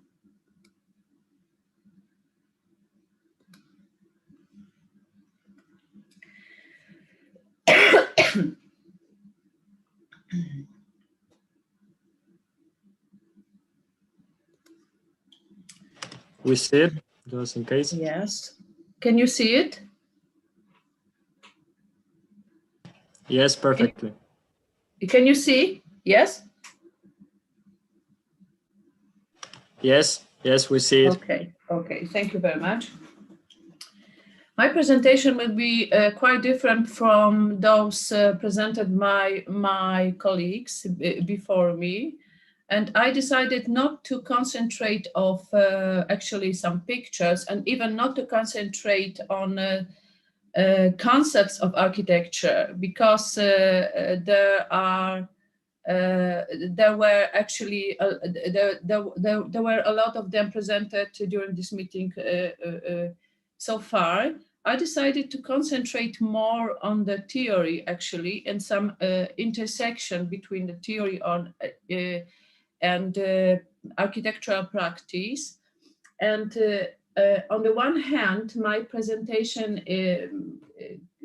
is a brief summary, and on the other, it is a kind of supplement to the selected threads taken up in the speeches of my predecessors.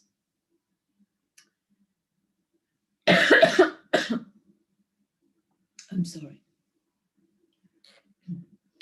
Especially Wojciech in the field of issue of census, sensory perception, and the importance of sensory information obtained through the census. In this case, I mean, in the case of my presentation, it would be the sense of sight and the information regarding the light. However, it is not a regular lecture. It is rather sets of remarks, which, in my opinion, are worth drawing the attention of architects.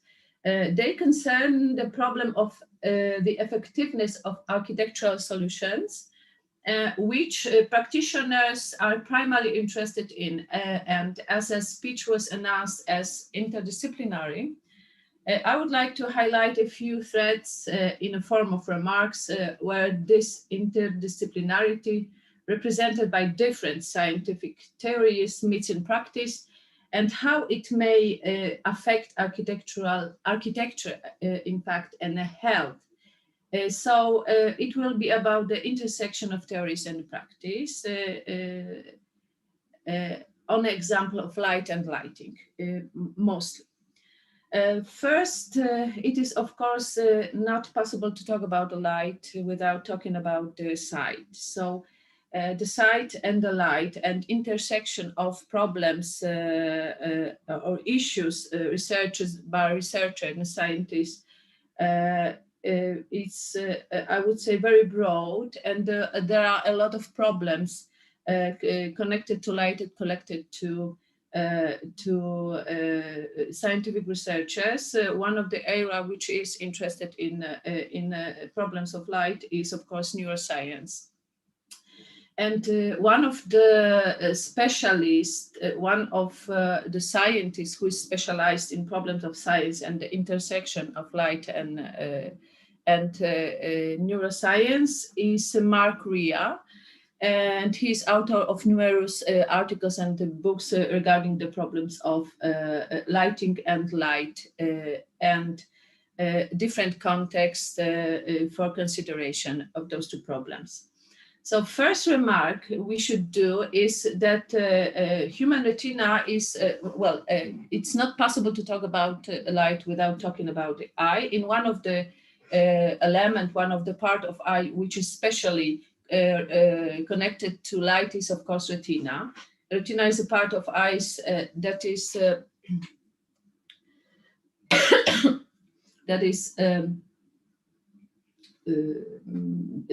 sensitive to light, and it has 5 types of photoreceptors sensitive to particular wavelengths of electromagnetic radiations, short through medium to long.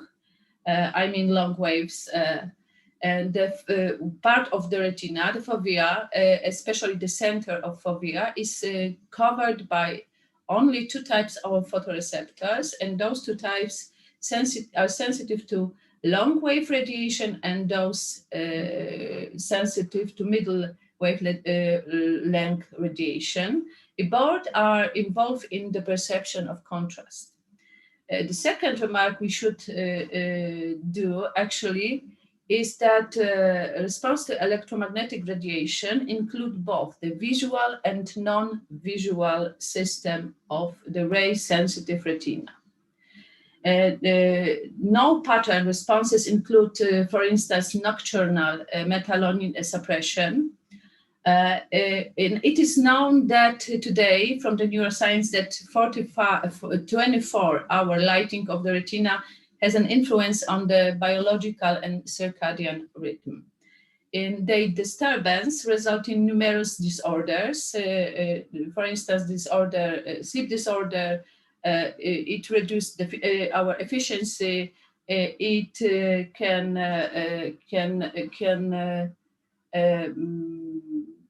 also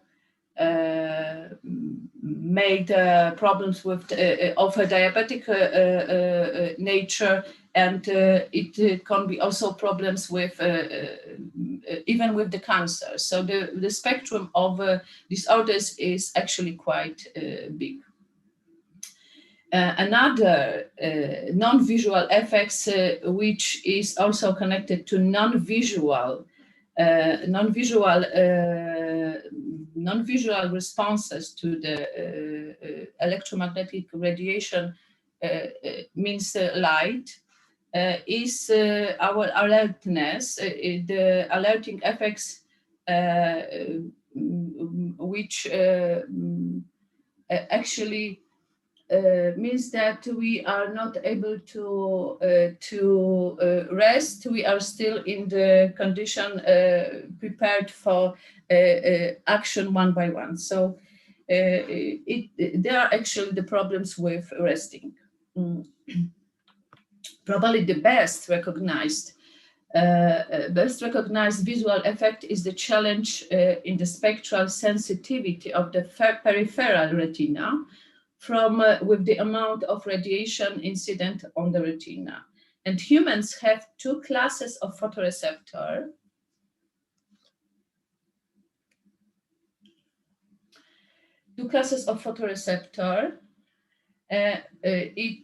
There are rods and cones.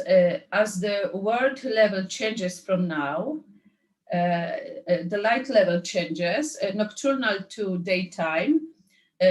Clear spectral sensitivity of peripheral retina gradually changes from the rod-dominated sensitivity to the cone-dominated sensitivity. It means from night scotopic light and vision to daytime photopic vision.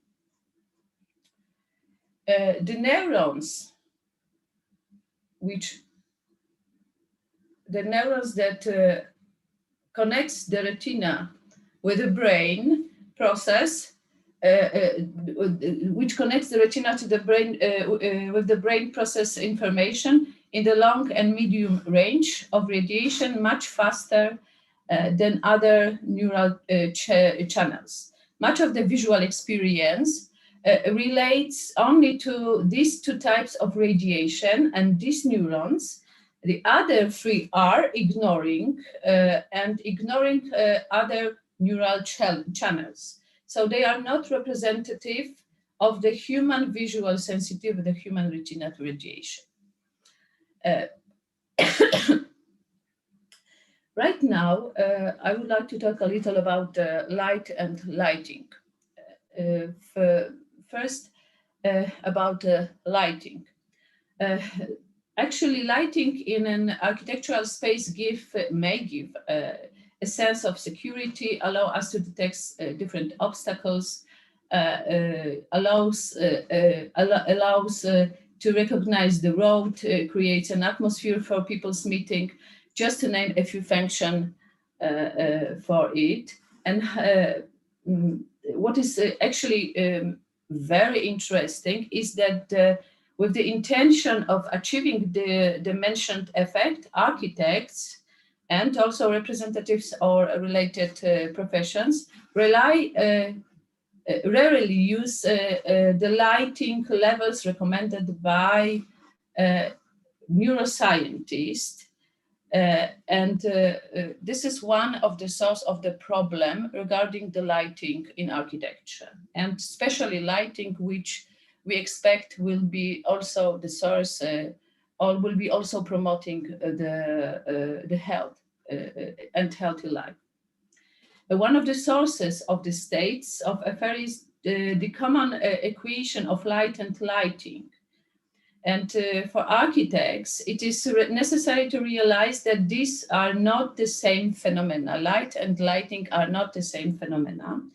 And such an impression that they are the same can be actually obtained when studying the content of administrative regulations in the field of lighting. And especially when we compare the definition of light with the application of electromagnetic radiation in terms of expected benefits from lighting. And what is also important, and we have to remember, lighting design is based on evidence-based design and its application. And as such, it can provide benefits both for the visual and non-visual sphere, installed at lower energy of environment cost, more fit for purpose, and is reducing the waste of energy. So that is why it is close to neuroscience. And lighting, however, is burdened with the definition of light and its unit, the candela. Regarding light. Light is defined in terms of sensitivity of the human retina to electromagnetic radiation. And actually, no other physical quality has a basic definition of human nature. The unit of light is candela. And the unit was introduced to establish regulatory standards, and it is used in the trade and in different international activities, of course. It measures the intensity of light source, I mean luminous intensity, but it doesn't reflect the main factor of the definition of light, the sensitivity to electromagnetic radiation. So actually it turns out that what is good for international operation and trade can adversely affect a proper lighting application in practice and works actually against the health. Mark Ray, stress for electromagnetic radiation is measured in watts without reference to the range of the retina sensitivity spectrum to electromagnetic waves and in the light of its unit used to characterize lighting. light turns out to be particularly quantity. So it loses, in this context, it loses its qualities. In terms of regulation, other institutions, quite different institutions, make regulation for the definition of the unit of the lighting efficiency, which is related to the spectrum of the retina's sensitivity to radiation. And as a consequence, the practical measurement of the quality of light is in Candela. Units can't have different definitions. In order to effectively talk about the effectiveness of lighting system, it is first necessary to develop one definition of light that will not be modified due to the different definitions of efficiencies or effectiveness functions of the use of a given type of light. Sorry. The fundamental units for describing lighting threats, light as a quantity. Magnetic radiation is measured in watts, so it means that without waging any spectral function. In terms of regulation, quite different institutions are responsible for the definition or regulation of the lighting units and for the function of lighting efficiency. Measurement of light quality in Candela units, lighting efficiency, related to the spectrum of the retina sensitivity to radiation. And consequently, the practical measurement of light quality in Candela units may have different definitions, as I mentioned a moment ago. There are some institutions which try to introduce,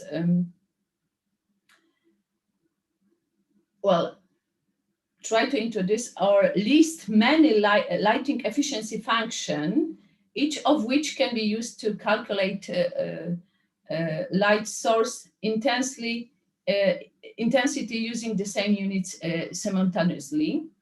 There is therefore a need for a single word definition that does not compromise the criteria for the effective use of lighting. And some of the institutions already introducing new lighting efficiency features based on the neuroscience. Therefore, also the postulated by definition of light should also be based on neuroscience. So there is a strong postulation for changing the definition of light and the criteria based upon this definition. The choice of light and type of light is often not a designer choice, as you know probably very well, but it's regulated by the authorities. All lighting standards actually are based on photopic lighting. I mean, this lighting which is characteristic to the daylight, the bright light. Photopic luminous efficiency function, and therefore it limits the sensitivity of the human eye to the restrictive radiation range. Therefore, engineering is limited in its usability because engineering is limited to the standards based on photopic luminous efficiency. From the point of view of neuroscience, regulation should be developed that will reflect the differences in the response of the human visual system to differences in illuminates, which is the case, and the quality, length of light radiation, I mean the retinal sensitivity spectrum, which actually is not the case. Such a regulations don't exist. And in order to maximize the benefit of using lighting, it is necessary to fine-tune the distribution of the spectral radiation on the lighting system to the sensitivity spectrum of the neural channels that provide the desired specific benefits. And if it's not adopted, the lighting will not bring benefits to the user or economic savings, and the investment in light will not pay off. Actually, it will be pointless. It will be also pointless in the terms of health, condition. There were a few remarks actually about some theories regarding sight and some theories connected to the sight regarding the light and the qualities of the light.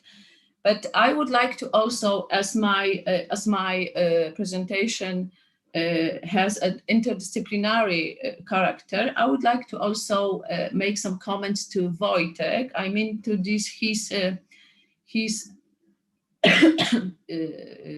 description or his description of the senses and its use in application to the architecture, the architectural concepts. Actually, this is not so obvious, and the Palasma who was mentioned by Wojtek actually is very concerned with the problem of experience, actually sensory experience. But the sensory experience is only one of the problems regarding the senses, because the problem of the senses in the era of science is actually has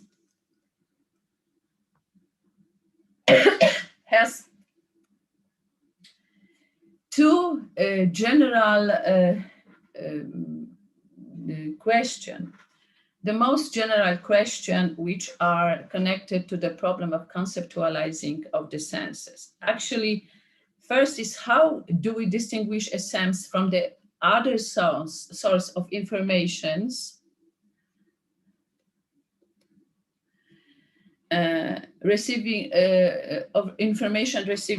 faculties, because the human organism has a lot of systems of receiving information from the environment. And the second question is, by what principle do we distinguish or separate the senses from each other? And this is the question which Palasma doesn't ask. He is not interested in this problem, and from the science point of view, it is actually one of the basic problems.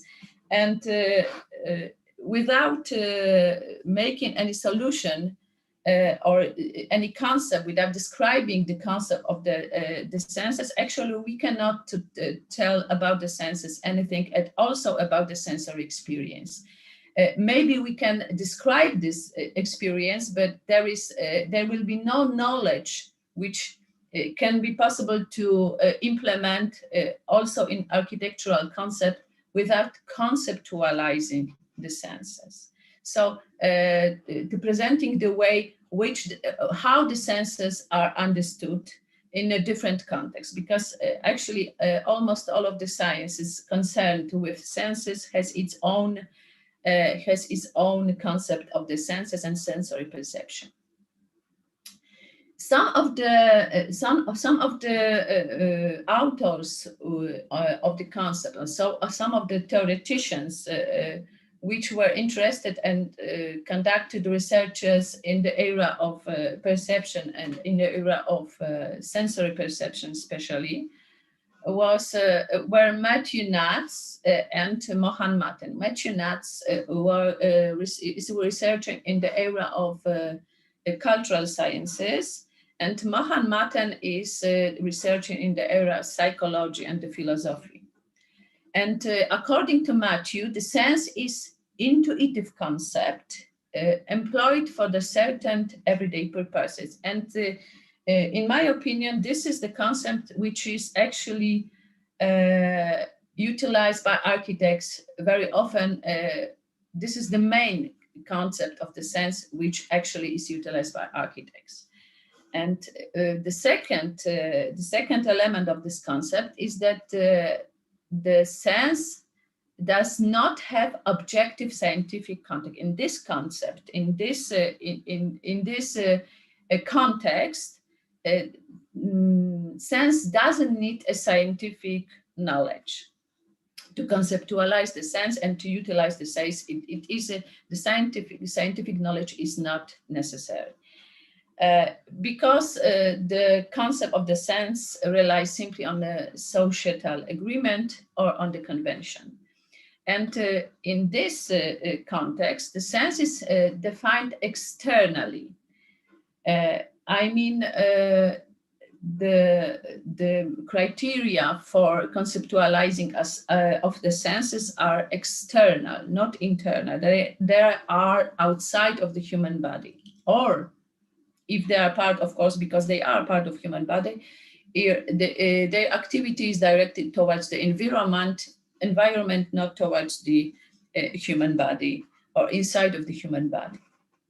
In turn, according to Mohan Maten, sense is intentionally defined. It is not given in intuition, and if we have an intuition of the sense, and actually it is a certain concept applied to the or utilized or is given in a certain intuition, particular intuition of particular person. And according to Maten, there may be several different but overlapping concepts, and they can be determined by the explanatory on conversional context. So the way of conceptualizing senses are in fact very, very different. So, and giving the particular concept, the applying of the sensory information or the understanding of sensory information may be differ and may differs in different cultures and for different, of course, purposes. So this is one of the benefits when we look at the problems, also with the problems which are implemented to the architecture from the science point of view and scientific point of view. And I think that today, this knowledge is absolutely unnecessary for every architect. As you see, when we look back to the antiquity, then the distinction based on 5 senses and sensory organs, because the criteria for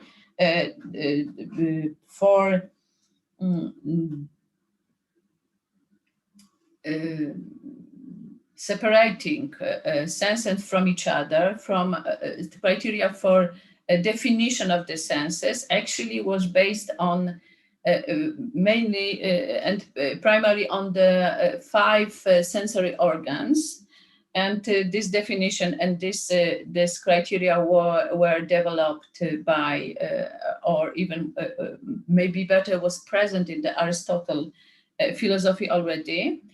And why it was the main criteria for conceptualizing the senses. And one was because they were effective tools for detecting sensory information in the outside world. So it was one. And the second was because they were capable of learning. And the third important was because they were partially accessible to the consciousness of the observer of the environment. And what does it mean? It suggests us that not every sensory information is accessible to our consciousness, not every sensory information we are aware of, and that means that not every sensory information we can use or utilize in architecture, even if it acts in environment. So it is very important to know that the criteria of 5 senses are not enough. They are not actually efficient enough to base entire designing, for instance, only with the connection to those five senses. I mean those basic elements which are the base for the distinction of the five senses. I mean physical organs. For every sense, we know the physical organ is quite different.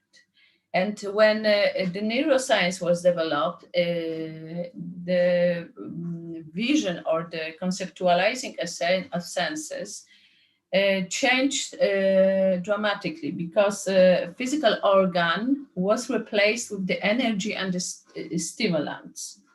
And the properties of receptors was those who determine the modalities of the sensory system.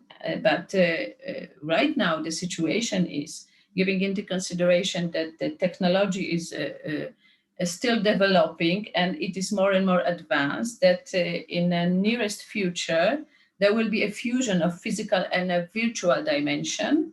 So the biology and artificial products will connect, and we will be talking about the sensory information also, and about the sensory organs, and the concept quite different, even if we talk from the perspective of neuroscience. So this is another profit from considering the different theories from the different sciences, different areas. Then architecture and they can benefit to architecture, I think, in many areas and in many problems. And I think it is, I would like to finish in that moment. Thank you very much for your presence and for your attention. Thank you so much, Małgorzata.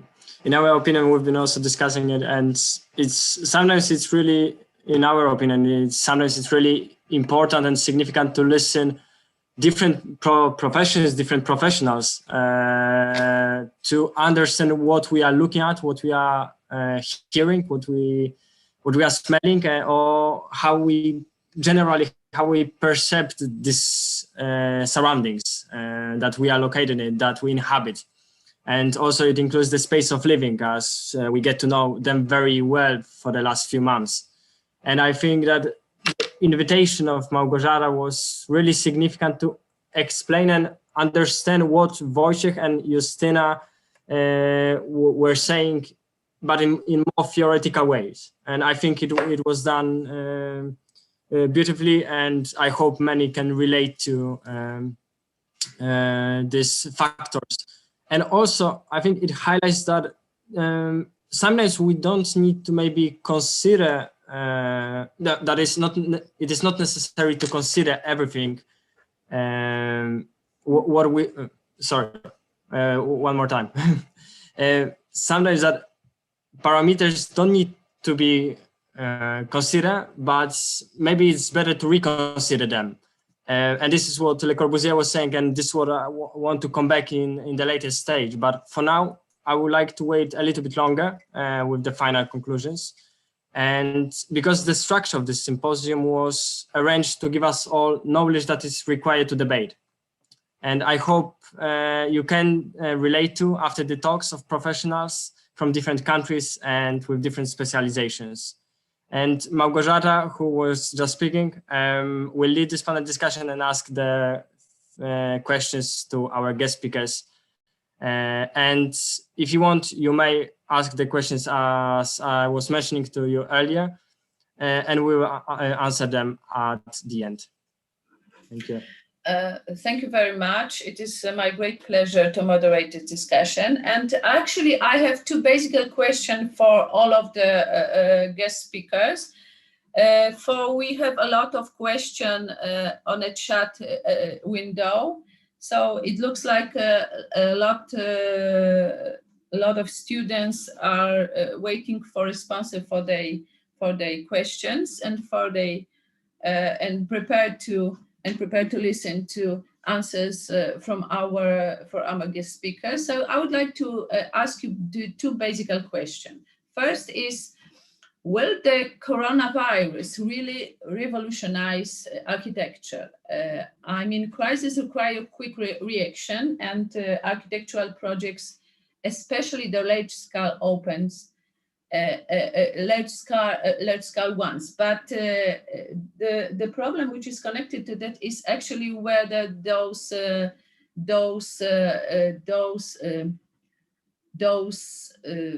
solutions actually are good for the societies, I mean for the people, whether they are connect or they are divide societies in the future. And maybe I would like to start from Will. Will, could you be so nice? I think the real question I was trying to get to, which I think we're all kind of wrestling with, and understanding the nature. I mean, coronavirus is essentially antisocial, isn't it? It prevents us from doing the things we have become accustomed to, and understand how the success of cities and architecture and the design of cities thrives. As you know, as we human beings. You know, Jan Gehl would say, you know, we're social animals. We need to do that. The coronavirus had told us that under certain circumstances we should not act in that way. What it's actually done in doing that is to reveal, I think, underneath that some of the qualities of our cities, which are either ignored by city makers, architects, investors, developers, where when one understands the actual essence of quality of what makes a city work, those things have been brought to the fore. I think one of the characteristics of our business, our world, is that we have to, if we're dealing with the future, we're intrinsically optimistic, are we? I mean, I hope so. If we're not, we're in a rather dark place. So the optimism really is about the nature of using this moment and understanding the kind of terrible kind of impact it's having on society, but turning that in, and this idea of acceleration being ones where people are taking, as we heard from Juan and others, about really understanding the interrelationship between physical and digital in our cities. In my experience, and I'll let others come in here, my experience about the reaction to Milton Keynes have been fascinating, in that there are a number of people who are kind of resisting the idea that what we've had in the last 20 years or so in terms of making a thing, it'll be all right. It'll be the same. When we come out of this, we'll all have a vaccination. By the way, I've just had a text to tell me my vaccination is booked in for Saturday. So give you a clue about my generational kind of step here. But the bit that I think we are trying to do is for those that are making decisions about the cities, to give them the evidence that allows them to go back to some of those kind of what I would call some eternal truths about human beings interacting, working, living in the city, that will allow them to reinvest or reimagine the cities to work at that level. But I think others will maybe come in and take hopefully a different view, you know, to make a debate about it. Thank you very much. What about Justyna?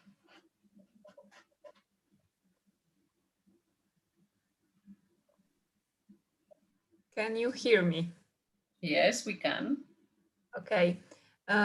So I think that maybe it will revolutionize our thinking. No man knows and cannot know what the final outcome of a given course will be for themselves and of others. Architecture is about solving problems and needs that currently affect us.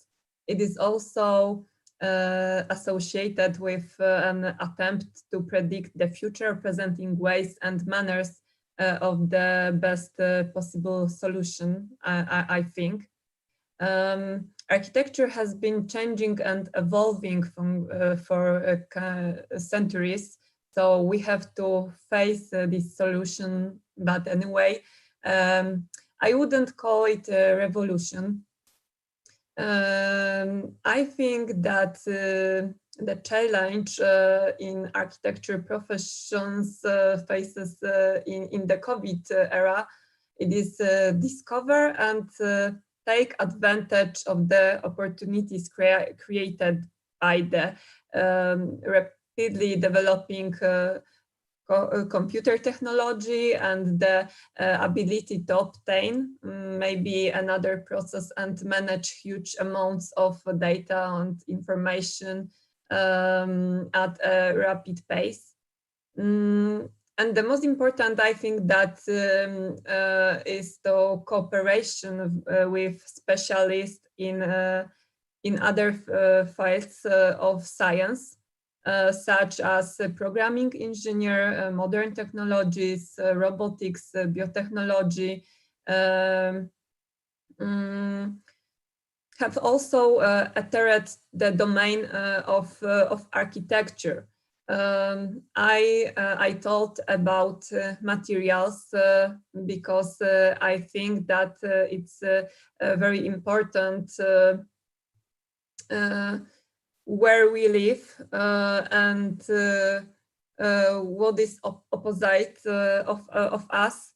And I think that, and I wish everyone that these changes are connected with the awareness concerning the role of architecture and its influence of the human organism.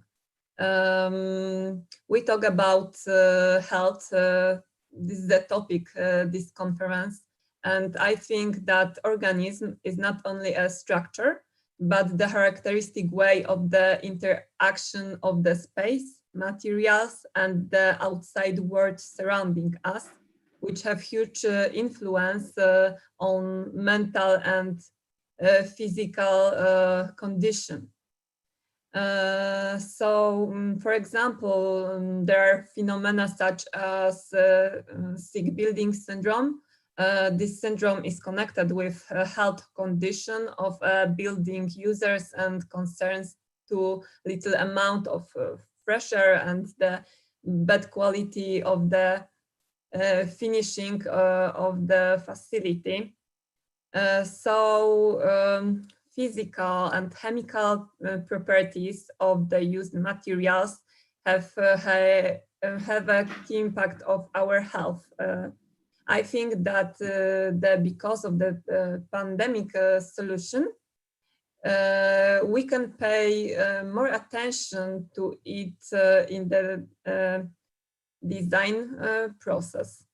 Despite cultural, historical, and climate differences, I think that people behave similarly and they look for the same. For example, contact with another people, warmth, hope, love, a safe future, and a place for their own. These are humans' basic needs, I think. And for me, the most surprising was the fact that people themselves start talking about their needs. I talked to my friend and many of them ask whether it is possible to design a place for growing plants in housing project. I think that on the one hand, COVID is awful, but the other hand, another people think about environment, ecology, better places in the earth.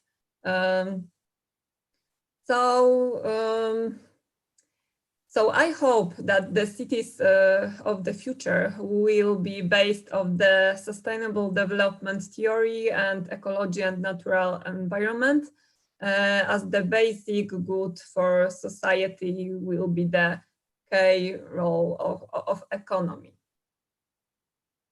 Very much. Thank you. Excuse me. Okay, I see. As we're running out of time, I have the second question for Juan and for Wojciech. Could you tell me what are your biggest threats and biggest hopes for the future regarding the situation with the pandemic? Biggest hopes and biggest threats in the area of architecture, of course, for you as a designers. Yeah, I think it's very connected to what we were discussing before. I think the fact of having such a worldwide impact with the pandemic, it helps us, rather than changing the way that we live, accelerating some changes that we were already seeing. So my hope in that sense is that we can, for example, find a healthier work-life balance to just help people living a better life through the introduction of simple things. So the fact that people can work from home, the fact that people have a digital infrastructure where they can do a lot of the things that they do now, maybe physically, and save time for what matters the most. And I think it's what Justyna was just saying about meeting people, like the basic needs that are blocked, as Will was saying, by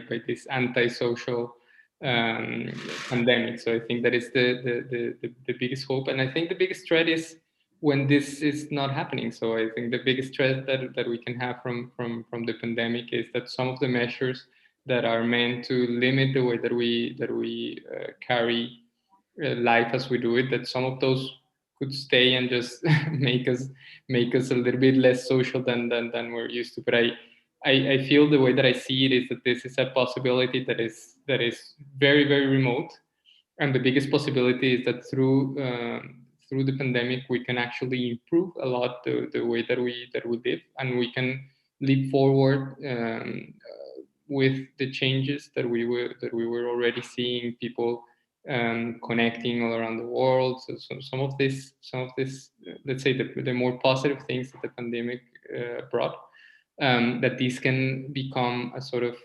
more like a new normal of some sort that is not the one that we have been seeing the past year. And I think in this sense, nowadays, or what we can see today, of course, because of the big hit that this had, and like the big emotional hit that the pandemic has, it's hard to get out and see the big picture. But I think when we just go out and see it historically, we would see that during this couple of years, or during this period of time, some big changes happen in a faster way that we could have expected, and changes that could have lasted a generation without the pandemic. Through the pandemic, we can have them perhaps in just 2 to 5 years or something like that. Okay, you are explaining, answer the question quite generally, but I would like to ask you of a more specific answer. I mean, what you afraid the most in this period? Not being able to travel, actually. That's in the terms of architecture and the practice. In the terms of architecture and the practice, I think the biggest biggest fear. The biggest fear is for new construction to stop. Actually, this is the biggest fear that I have, because I think when everything stopped, I think the biggest fear that I had was for the cities to stop evolving. So for actually that it's a general fear, just the stop, and a particular fear that is like, will I be out of a job in the next few months? So I don't know if that is what you meant. Well, it was your biggest fear. That's what I meant. Thank you. Wojciech, how about you? Okay, so about me, what I've noticed during the pandemic is that people realized what is important for them, both in the positive way and in the negative way. So I must say that I agree with what Justyna said previously, that the coronavirus will affect architecture, but it won't be a revolution, because we are conscious about our need for proximity of things. We know about our need to be close to green spaces in the city. So these are some needs that it's not like that these human needs appeared right now when the pandemic started, but this is something that these are people needs that existed always, but now we as people, but also as architects, are more conscious about them. So my hope is that in architecture, we will be more concentrated in human needs than it's been previously, and we'll be more conscious on what the human needs will be. And the second thing that I would like to touch is the digital revolution. And for me, it's both a hope and a threat, because it was great that what Juan Carlos presented during his presentation, when he presented some examples of how the digital technology can help us in our everyday life and in the future. But on the other hand, I'm afraid if the digital technology won't dominate our life, because imagine that currently we are doing a lot of things at once. And for example, you are driving a car, and with our second hand, we are using a mobile phone and writing a message. So our iPhones and our smartphones accompany us every day. Each week I receive a notification from my smartphone how many hours a day I spend, and I'm always scared. Oh, wow, it's so many hours every day that I spend with our iPhones. And because of that, our life moves to the digital sphere. And I'm afraid that in the future it will be bigger and bigger, and the digital devices will dominate our life even more than now. But so it's also interesting what Juan Carlos thinks about that, and if he's not afraid of that in the future. Carlos, Juan? No, I need to, like, as part of the kind of vision that we have here in the studio, we always have like almost a blind faith in technology. But I think the important thing with that is that technology needs to be used it's a means. It's not the objective. So it's just a means to an end that is improving people's life. In the moment that it becomes something beyond that, then we have a problem. But as long as we can just use it as we have used other instruments like throughout history to improve the way that we live, I think we're good to go. Like less Black Mirror and more like something different. I don't know. Okay. Thank you. And how about Will? I'm very curious about your answer. Unmute. I think the question about the excitements and the fears, I think one of the things that I would reflect on is that in terms of our digital world that we live in and this virtual world, this is an extraordinary transformation for all of us. And there would have been a time not that long ago, but in my sort of working practice, where I would have used a pen to make a drawing. I would have photographed it. I would have sent it to a laboratory for it to be converted into slides. And I would have put those slides in a projector and taken it to a place where everybody gathered. And the time in we were at the mercy of that technology. If the laboratory didn't process the film at the right time, or all of those things. So we've adapted and we evolve, and I think the question about digital, we should adapt and take.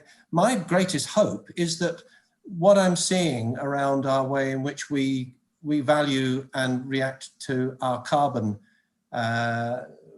impact on the planet is one that this pandemic has shown. I love to travel. We need to travel. We're that. But actually, the way in which we are now seeing the potential for our changing lifestyles to have a beneficial effect on the quality of cities or the quality of the planet should not be lost. And we should, for me, the greatest opportunity is to think about really embracing a debate and action on, we've got the COP26 conference in Glasgow this year, about what the pandemic actually has taught us about the way in which we consume and use carbon across the planet. And if we are able to use that from it, I think that will be the greatest, you know, we'll all want to get together and have coffee somewhere, right? Then I can see that, you know, one of maybe Alexander's commitments to us all is that when this is over, we'll meet somewhere in Central Europe and have a coffee and a proper conversation in convivial surroundings. But let's try and, you know, my fear would be we lose the opportunity to change our direction about on which we're operating on our planet. And you know, our successive generations won't thank us for that. They never would do, but certainly on this opportunity that's presented to us. And what about the fears and hopes in terms of health? Actually, it's the main issue, the main topic of this meeting. Well, if I just quickly on health, I think we know. I think physical health and moving and being active and in what we're doing and space, all of those things we're learning a little bit about how recalibrating that. But the thing that I think we've all are really wrestling with is mental health. The fact that we have to have this conversation in isolation, and the evidence that is being gathered in my city here in Milton Keynes by the Community Foundation about vital signs shows enormous harmful impacts on a young generation. I mean, Milton Keynes has a very high proportion of young people in it. It's a new city with young people in it.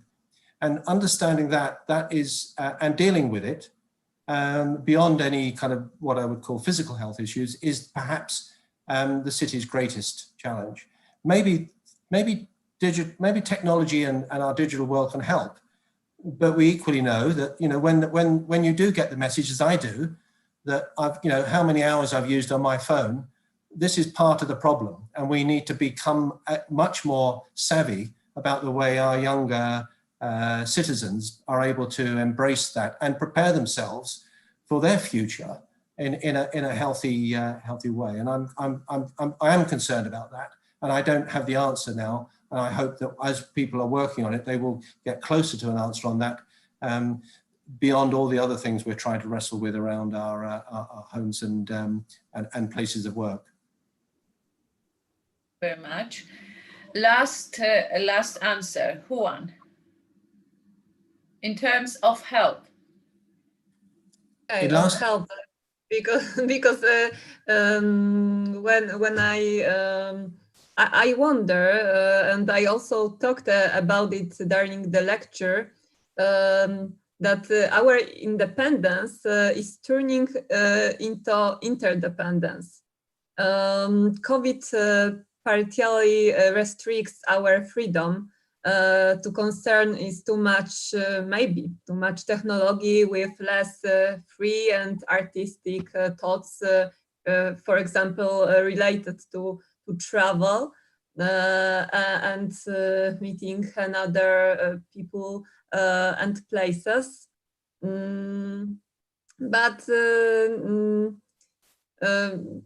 But it's something like the challenge for us and for architectural profession to discover another ways, for example. Thanks. You know, okay. Wojtek? Okay, so I will answer in another way because also I will touch my topic from the lecture, which was senses, because about the health, because I think it's also connected with our brain, and I must say that our brain is very lazy. Our brain doesn't like something like information overload. So just to give you example, when you get a new smartphone, and you say that, well, I need 1 week to get familiarized with that, it means that it's designed in a bad way, because we have to sacrifice the energy of our brain to learn it. And that's how architecture should look like. It shouldn't, the architecture should be clear. When we design a space, we shouldn't concentrate on designing a brave form that will be dominating the environment, but it should be clever. So when we design that, our buildings and our interiors and our public spaces, our urban spaces, it should be as simple as possible. And when I'm saying as simple as possible, I mean that when I get to a building, I don't have to think where to go, where is the entrance, where is the room that I'm looking for, but it should be obvious. So that's the first thing. It means our mental, the health of our brain, but also it's about our physical health. So once again, I will get back to what Justyna said, because she mentioned the sick building syndrome, and during her presentation, she also said about changing our mind about materials. And so she gave some examples of obvious materials and non-obvious materials. So we should use innovative materials to make our buildings also health for our physical health. So it means materials that are not producing any poisonous effects on our health. Thanks. And the last answer, because closing this discussion, Juan? I think the biggest fear, of course, it's more related to mental health. So I think it's what we saw most affected. What's most affected recently. I think the physical health is something that we have had as a subject from quite a bit, and it's something that we can do a lot of work into. But I think that the subject of mental health was something that was really brought up by the pandemic and by this last months and this last year situation. So I think maybe the fear is that if we don't do something to change the way that we build and that we in general go about our lives in terms of having mental health, I think that would be a big problem for sure. Okay, thank you very much for all the answers, for the participation in this discussion, and I wish you all a lot of health for now and for the future. Thank you very much. Thank you so much. Just a few questions from the audience to a few particular person. And the first one, there is a question from Saris, if I pronounce it well, to Will. Which city layout, style, radical or grid or linear, do you think is the most successful one? Oh, it's not a choice. It was, in a sense, both work in their own terms for whatever. In the particular situation where they chose, or the consultant team back in the early 1970s and late 1960s chose a grid, was on the idea of endless, kind of infinite, so that there was the sense that the Milton Keynes model was one of open-ended planning. It was less about the sort of the idea, which is, I mean, the radial plan is a classic form for the marketplace or the civic city. The idea that the grid is more democratic was the argument for it. So depending on where and how you wish to kind of shape the future, each of those, as long as they're, as it were, the kind of the requirements of each are fully met and run through. The tension with the grid system in Milton Keynes is that people imagine Milton Keynes as being radial. And that sends a whole series of different discussions about what constitutes centrality and radiality. I think the issue for any future plan would be that the circumstances, the politics, the people, the communities that will shape it will determine it. Thank you so much. I hope Saris is delighted to hear this answer. And the next one from Sila is about to Juan. What about a strategy that is not about planimetric form and style? You need to. This is an interesting one, because I'm not quite sure what is meant by that. So I think most of the strategies when you build are not necessarily, and in particular with the projects that I was showing, they don't come from form or from style, but they come more from the people. So I think that the important thing, and it's also the center of the way that we approach projects here. I think it's a good way in general to do architecture, is to start from the way that people will live the spaces, to start from user experience, from the way that people will do things in there, and then the design is an important part to do, but it will respond a lot to this. So I think if we can think more of how we respond to the needs of people and the changing needs of people, especially, we can come to a clear strategy on how to design. So rather that than form. I think forms, I mean, we're architects, and I think it's something that we're very passionate about, but sometimes it should come second to the first strategy, that is people.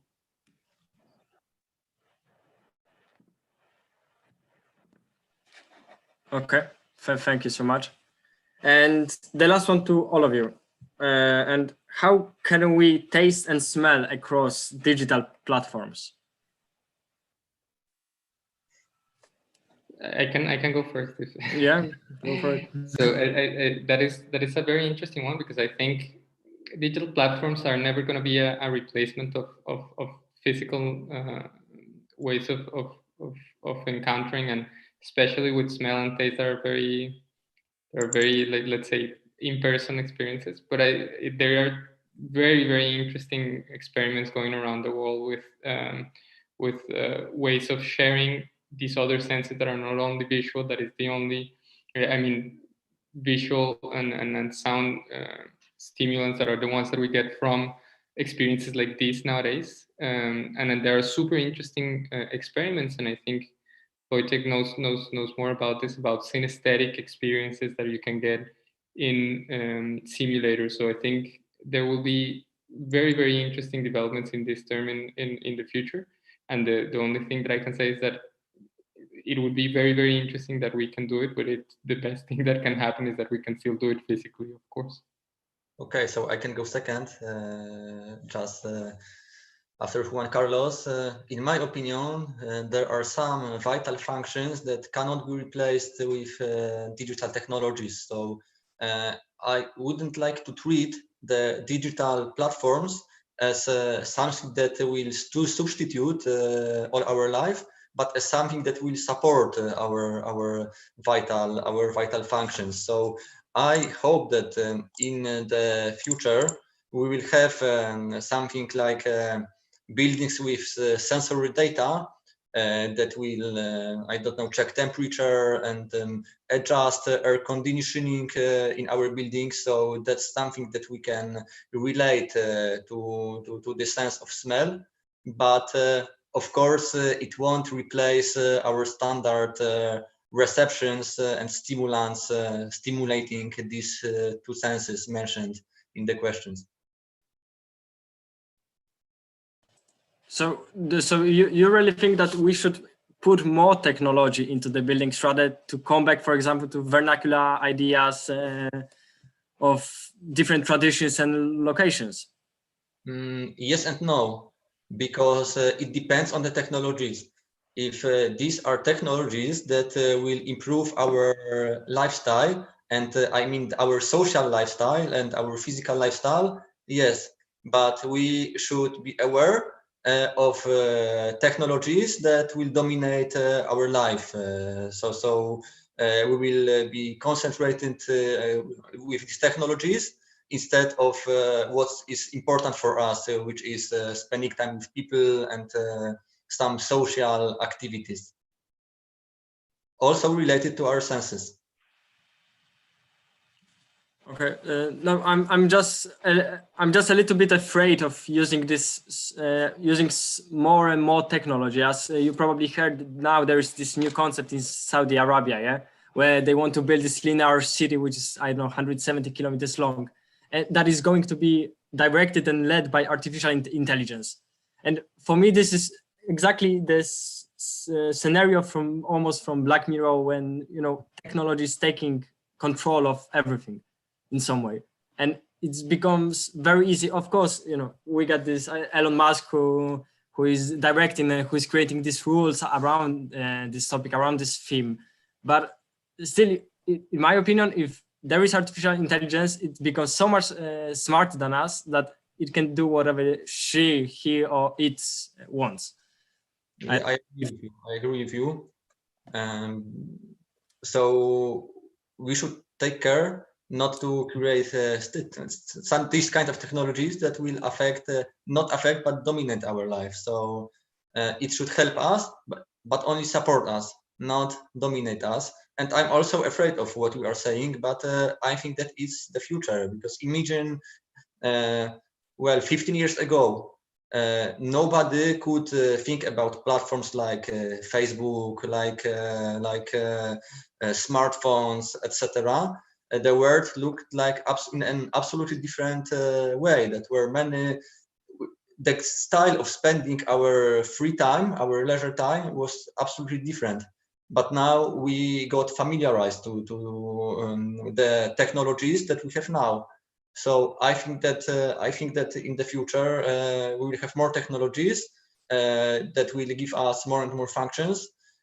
But I don't know if it will be better or worse. I don't know if the fact that we have smartphones with all these functions, if it's good. Perhaps I'm sure that there are a lot of people who say that 15 years ago it was better, when we had no internet, or it was the beginnings of internet. We had no smartphones, and our phones were used only to call someone, and we had no messengers, etc.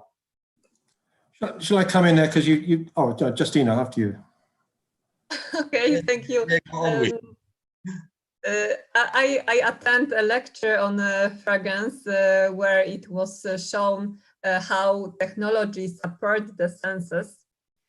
For example, the scent of luxury and leather, and that is associated with luxury, is applied to Rolls-Royce and another cars, for example, Mercedes. The same is now done in hotels.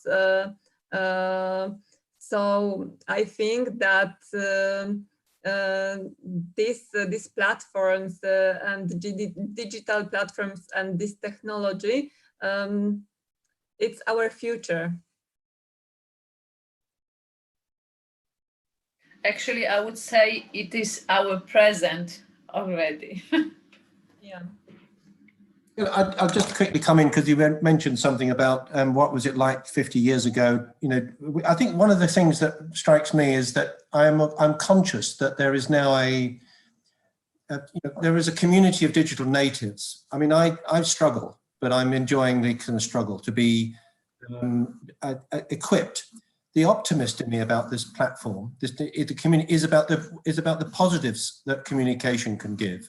We see so many negatives, but there are positives in that the communication of information that helps people change attitudes about the way we live and about the ways in which we can reach a much greater range of people with the right sort of story. It gives me some hope that it can be used to the best. I also think that we will be seeing places unlike this line or whatever, which it sounds horrific, but actually places which I know exist, which is in the presence, where you go, where you can leave your phone at the door. You know, there is no Wi-Fi, there is no communication. There's the smell of the grass, the flowers, the sounds of the birds and the wind in the trees, and the taste of the water, fresh water, and things that are really, really important to us. And the issue around that is at the moment it's becoming, these are things that people are actually discovering are important to them. It's the extent to which it becomes a major part of our lives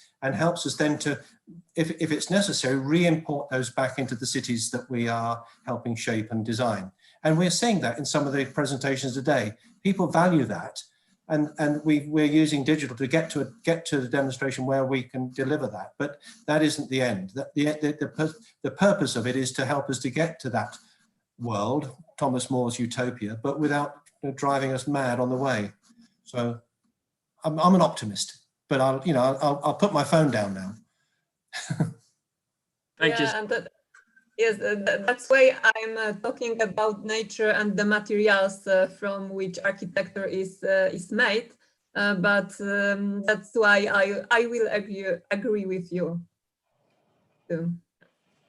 And I think that the conclusions that we came up now and for the last few sentences is maybe that, as Le Corbusier was saying, that we need to introduce and consider the wise design of space and light. And it was almost 100 years ago. And maybe we should include to this the wise design of technology, or maybe internet as well. And I think this is a really good conclusion also in terms of the healthy architecture that we need to maybe not reconsider, but consider. This is what I wanted to say a few sentences, a few paragraphs before. And there were really, really interesting comments. And I would love to quote one of them of Justyna, that COVID is awful. Or the Juan's sentence, we can leap forward with changes. And these are two opposite comments regarding what we are meeting right now in our situation, in the post-pandemic situation, almost, as we get vaccines and we are getting better almost every day. And also I wanted to explain a little bit and very briefly what I meant by giving an example of the Parthenon. And maybe it is the past, but what we can learn from it is that sometimes we don't need to, create new things. We don't need to innovate new things. Sometimes it's better to use what we have, maybe what we have learned, and to initiate with this new solutions. Yeah, new solutions with already existing knowledge that we got plenty of it. I suppose this is my opinion. And maybe we go too fast. Maybe there is another way of approaching what we are meeting right now. I don't want to give answers, and I think that you didn't also give answers, and that was my goal of this symposium, that it wasn't necessary to give answers, but give reflections and give questions that we can consider during designing the buildings and public spaces or other projects. And I hope all of you can relate. And now all of the audience that came here and spent these 3 hours or just 3 hours have really interesting thoughts that may include or may approach or may develop the students or professionals' ideas. Thank you so much. I hope you understood my last thoughts, and I hope you all loved it. It was a great pleasure to have questions, and thank you for all the organizers for invitation. Thank you very much. Thank you very much, everyone. Thanks a lot. Thank you. Bye. Thank you for the invitation and great initiative. Bye.